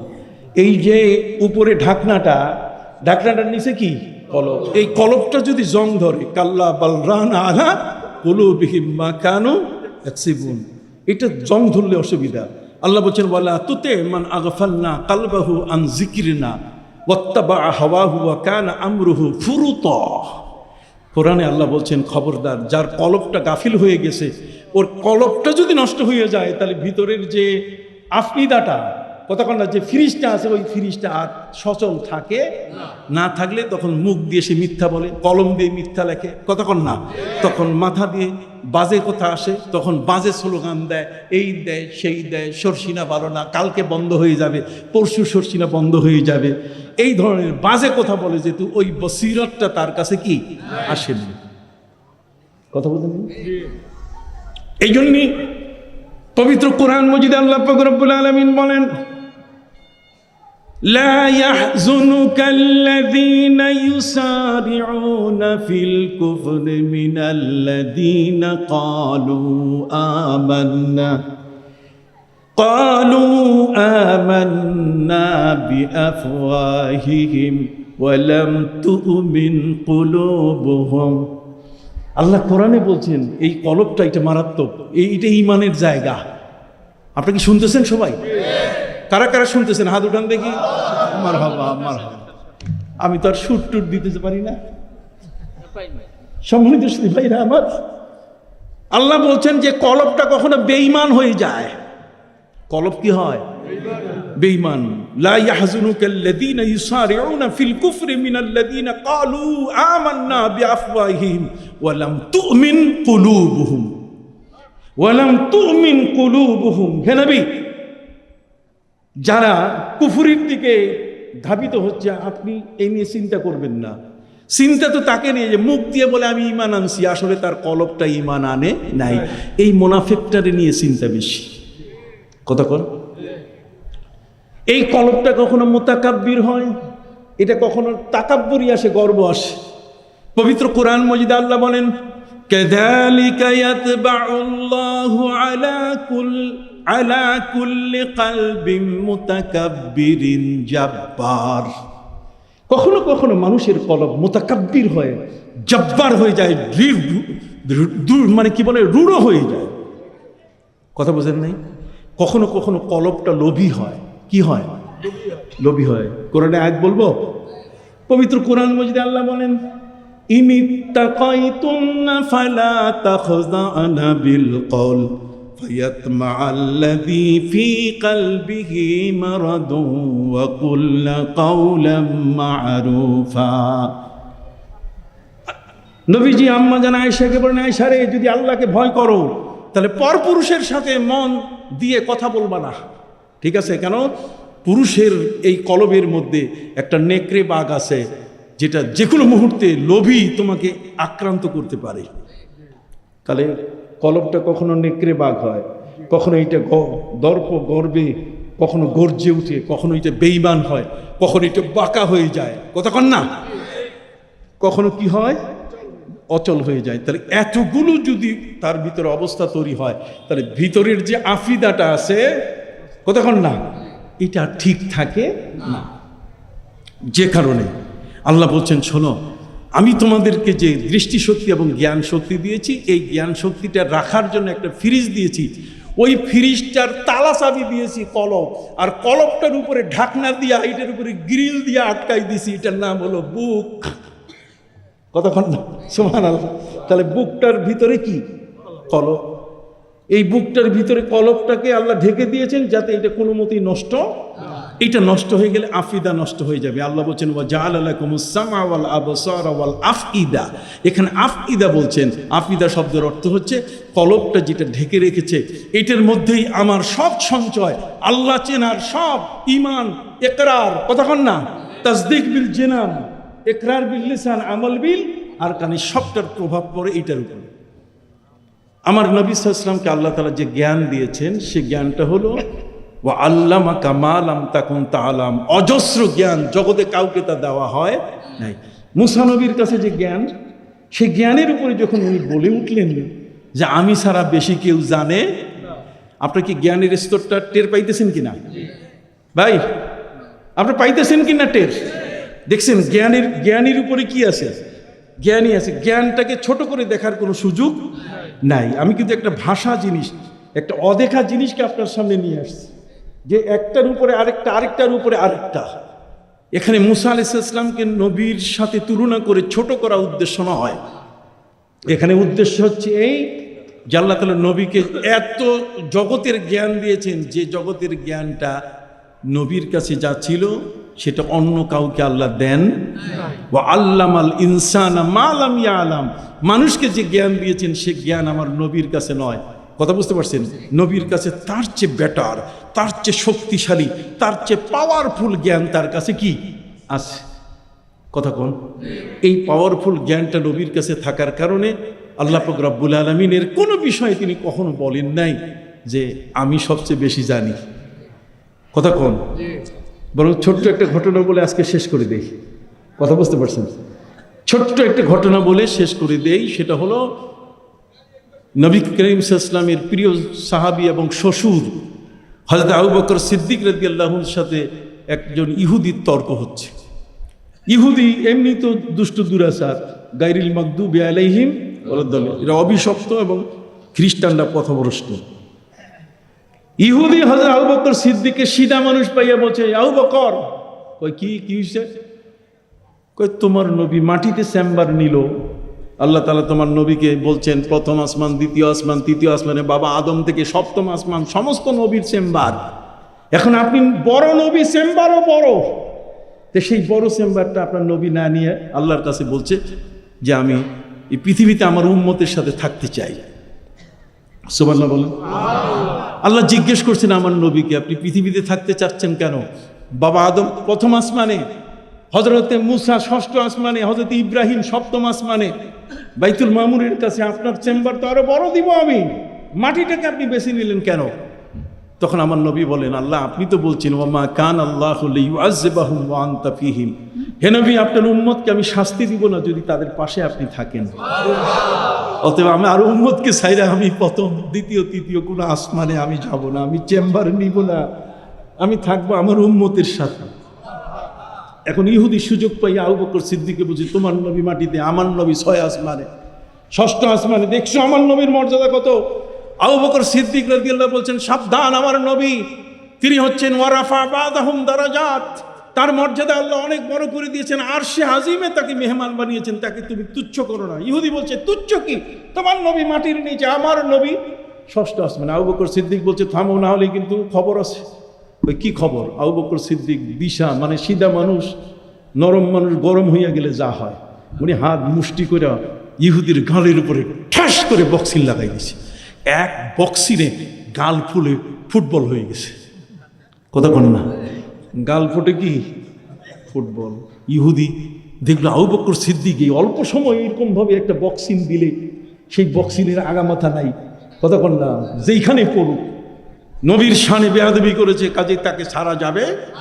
ইহুদির গালে মারছেন থাপ্পড়, এক থাপ্পড়ে গাল কি গাজি ট্যাঙ্কি এক করে ফুলে গেছে।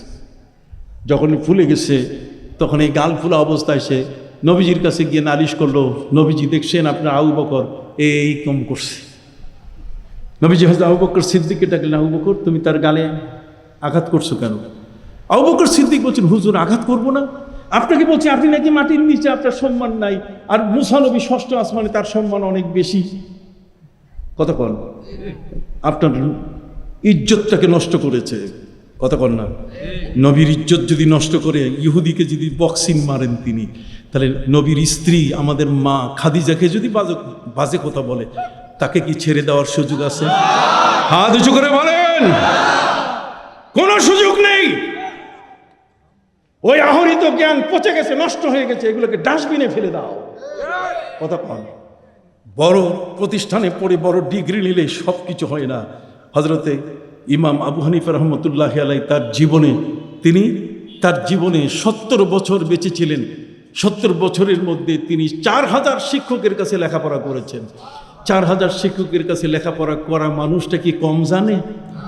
তিনি 21 জন সাহাবীকে দেখেছেন, 8 জন সাহাবীর কাছে হাদিস নিয়েছেন। ইমাম বুখারীর তিনি দাদা উস্তাদ। সেই ইমাম আবু হানিফা রহমতুল্লাহি আলাইহি তিনি বলেছেন, লাউলাস সানাতান লাহালাকা নুমান, লাউলাস সানাতান লাহালাকা নুমান। ইমাম আবু হানিফা বলছেন, আমার 70 বছরের মধ্যে যদি 2টা বছর না পেতাম, তাহলে আমার 4000 ওস্তাদের কাছে সংগৃহীত সমস্ত জ্ঞান এটা নষ্ট হয়ে যেত, পচে যেত, গলে যেত। এই নষ্ট জ্ঞান দিয়ে মানুষ উপকার পাইতো না। কত?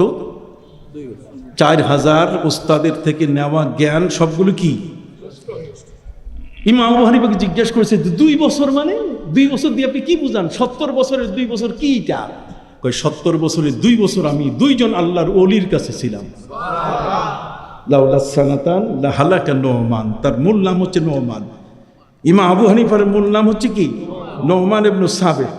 অতএব উনি বলেন লাউলাস সানাতান, সবাই বলেন লাউলাস সানাতান লাহালাকা নুমান, বলেন না লাউলাস সানাতান লাহালাকা নুমান।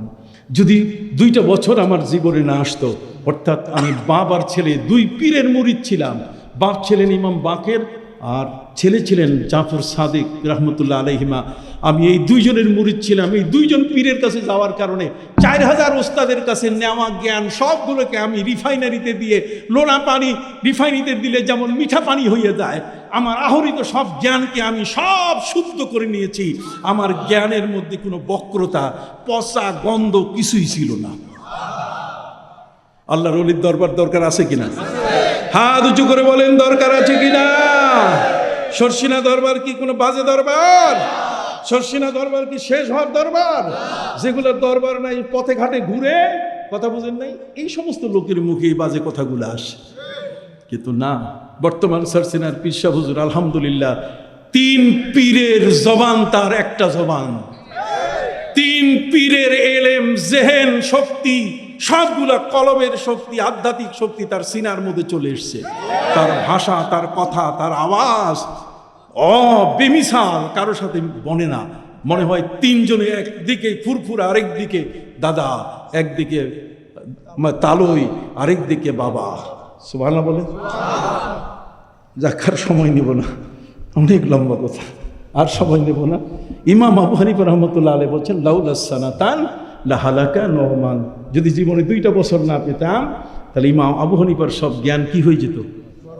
বরবাদ হয়ে যেত। তাহলে পীরের দরবারে যাইতে হবে কিনা? জোরে বলেন, যাইতে হবে কিনা? স্যার সিনেমা মাহফিলে যাবেন? আমরা যাই, আলেম ওলামা যায়, ওখানে গরু ছাগল যায় না। পৃথিবীতে কিছু দরবার এমন আছে যেখানে গরু ছাগল যায়, সবচেয়ে বেশি মানুষের চেয়ে গরু ছাগলের সংখ্যা বেশি। কথা বুঝেন নেই না, এটা আলেমের দরবার। আপনি আলেমের দরবারে যাবেন, আলেমের দরবারে যাবেন। কেন? নবী করিম সাল্লাল্লাহু আলাইহি ওয়াসাল্লাম বলেছেন আলাইকুম বিমাজালিসিল উলামা, তোমরা আলেমদের মজলিসগুলোকে ধরে রাখবে। আলেমরা যেখানে কথা বলে সেই জায়গায় তোমরা যাবে। আলাইকুম বিমাজালিসিল উলামা। কেন? এই কারণে যে ফাইন্না উলুমাহুম তুহিল কুলুবা বিনূরিহিম, তোমাদের কলবগুলো তাদের আলোচনা দিয়ে আলোকিত হয়ে যাবে। কামা তুহিল আরদু বিল মাতার, কথা যেমন পানি দিলে জমিনে চাষ হয়, পানি যদি জমিনের মধ্যে পড়ে এটা যেমন উর্বর হয়, আলেমের ওয়াজ যদি শোনেন তা আপনার কলবের কালিমা কেটে গিয়ে এটা নতুন কলবের মতো মনে হবে যে এইমাত্র ঝালাই করে আনছি, এইমাত্র চার্জ দিয়ে আনছি। এই জন্য হাদিস শরীফের মধ্যে বলা হয়েছে আলাইকুম বিমাজালিসিল উলামা। আপনি বুঝতে পারছেন?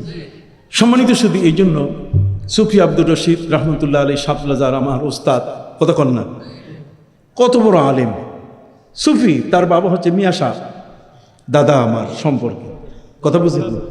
জি, দাদা সম্পর্কে আমার দাদা হয়, দাদা হুজুর সম্পর্কে মামা, মামা হিসেবে তাকে আমরা ডাকতাম সুফি আব্দুর রশিদ সাহেব হুজুর। এই ধরনের অনেক বুজুর্গ এই বাংলাদেশের আনাচে কানাচে শোয়া আছে কিনা?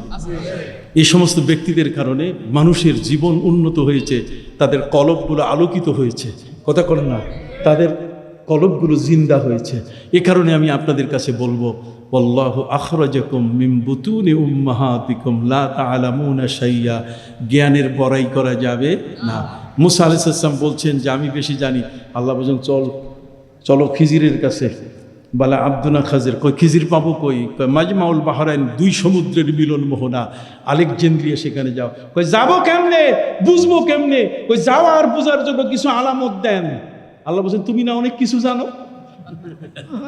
কতক্ষণ না, তুমি না অনেক কিছু জানো, তারপরে তোমাকে আলামত দিতে হবে। কই আল্লাহ দেন, আল্লাহ দেন, আপনি তো আল্লাহ, আমি যা বলি আল্লাহ, আমি তো আপনার নিয়েই বলেছি, কতক্ষণ না, আপনার সাথে কথা কই, এই জন্য বলছি আমি বেশি জানি। আল্লাহ বলছেন তাহলে একটা কাজ করে, একটা মাছ ভাজি করে ব্যাগের মধ্যে নাও, থলির মধ্যে নাও, আর নিয়ে যাওয়া শুরু করো। ওই কাছাকাছি যখন যাবে এই ভাজা মাছটা জিন্দা হইয়া দৌড় দিবে। বিজ্ঞানীরা এখানে এসে মুখ থুবড়ে পড়ছে, চিৎকার হয়ে পড়ে গেছে বিজ্ঞানীরা। কইটা কোন জিনিস, এটা তো কিছু বুঝতেছি না, আমাদের রাডারে এইটা আসতেছে না।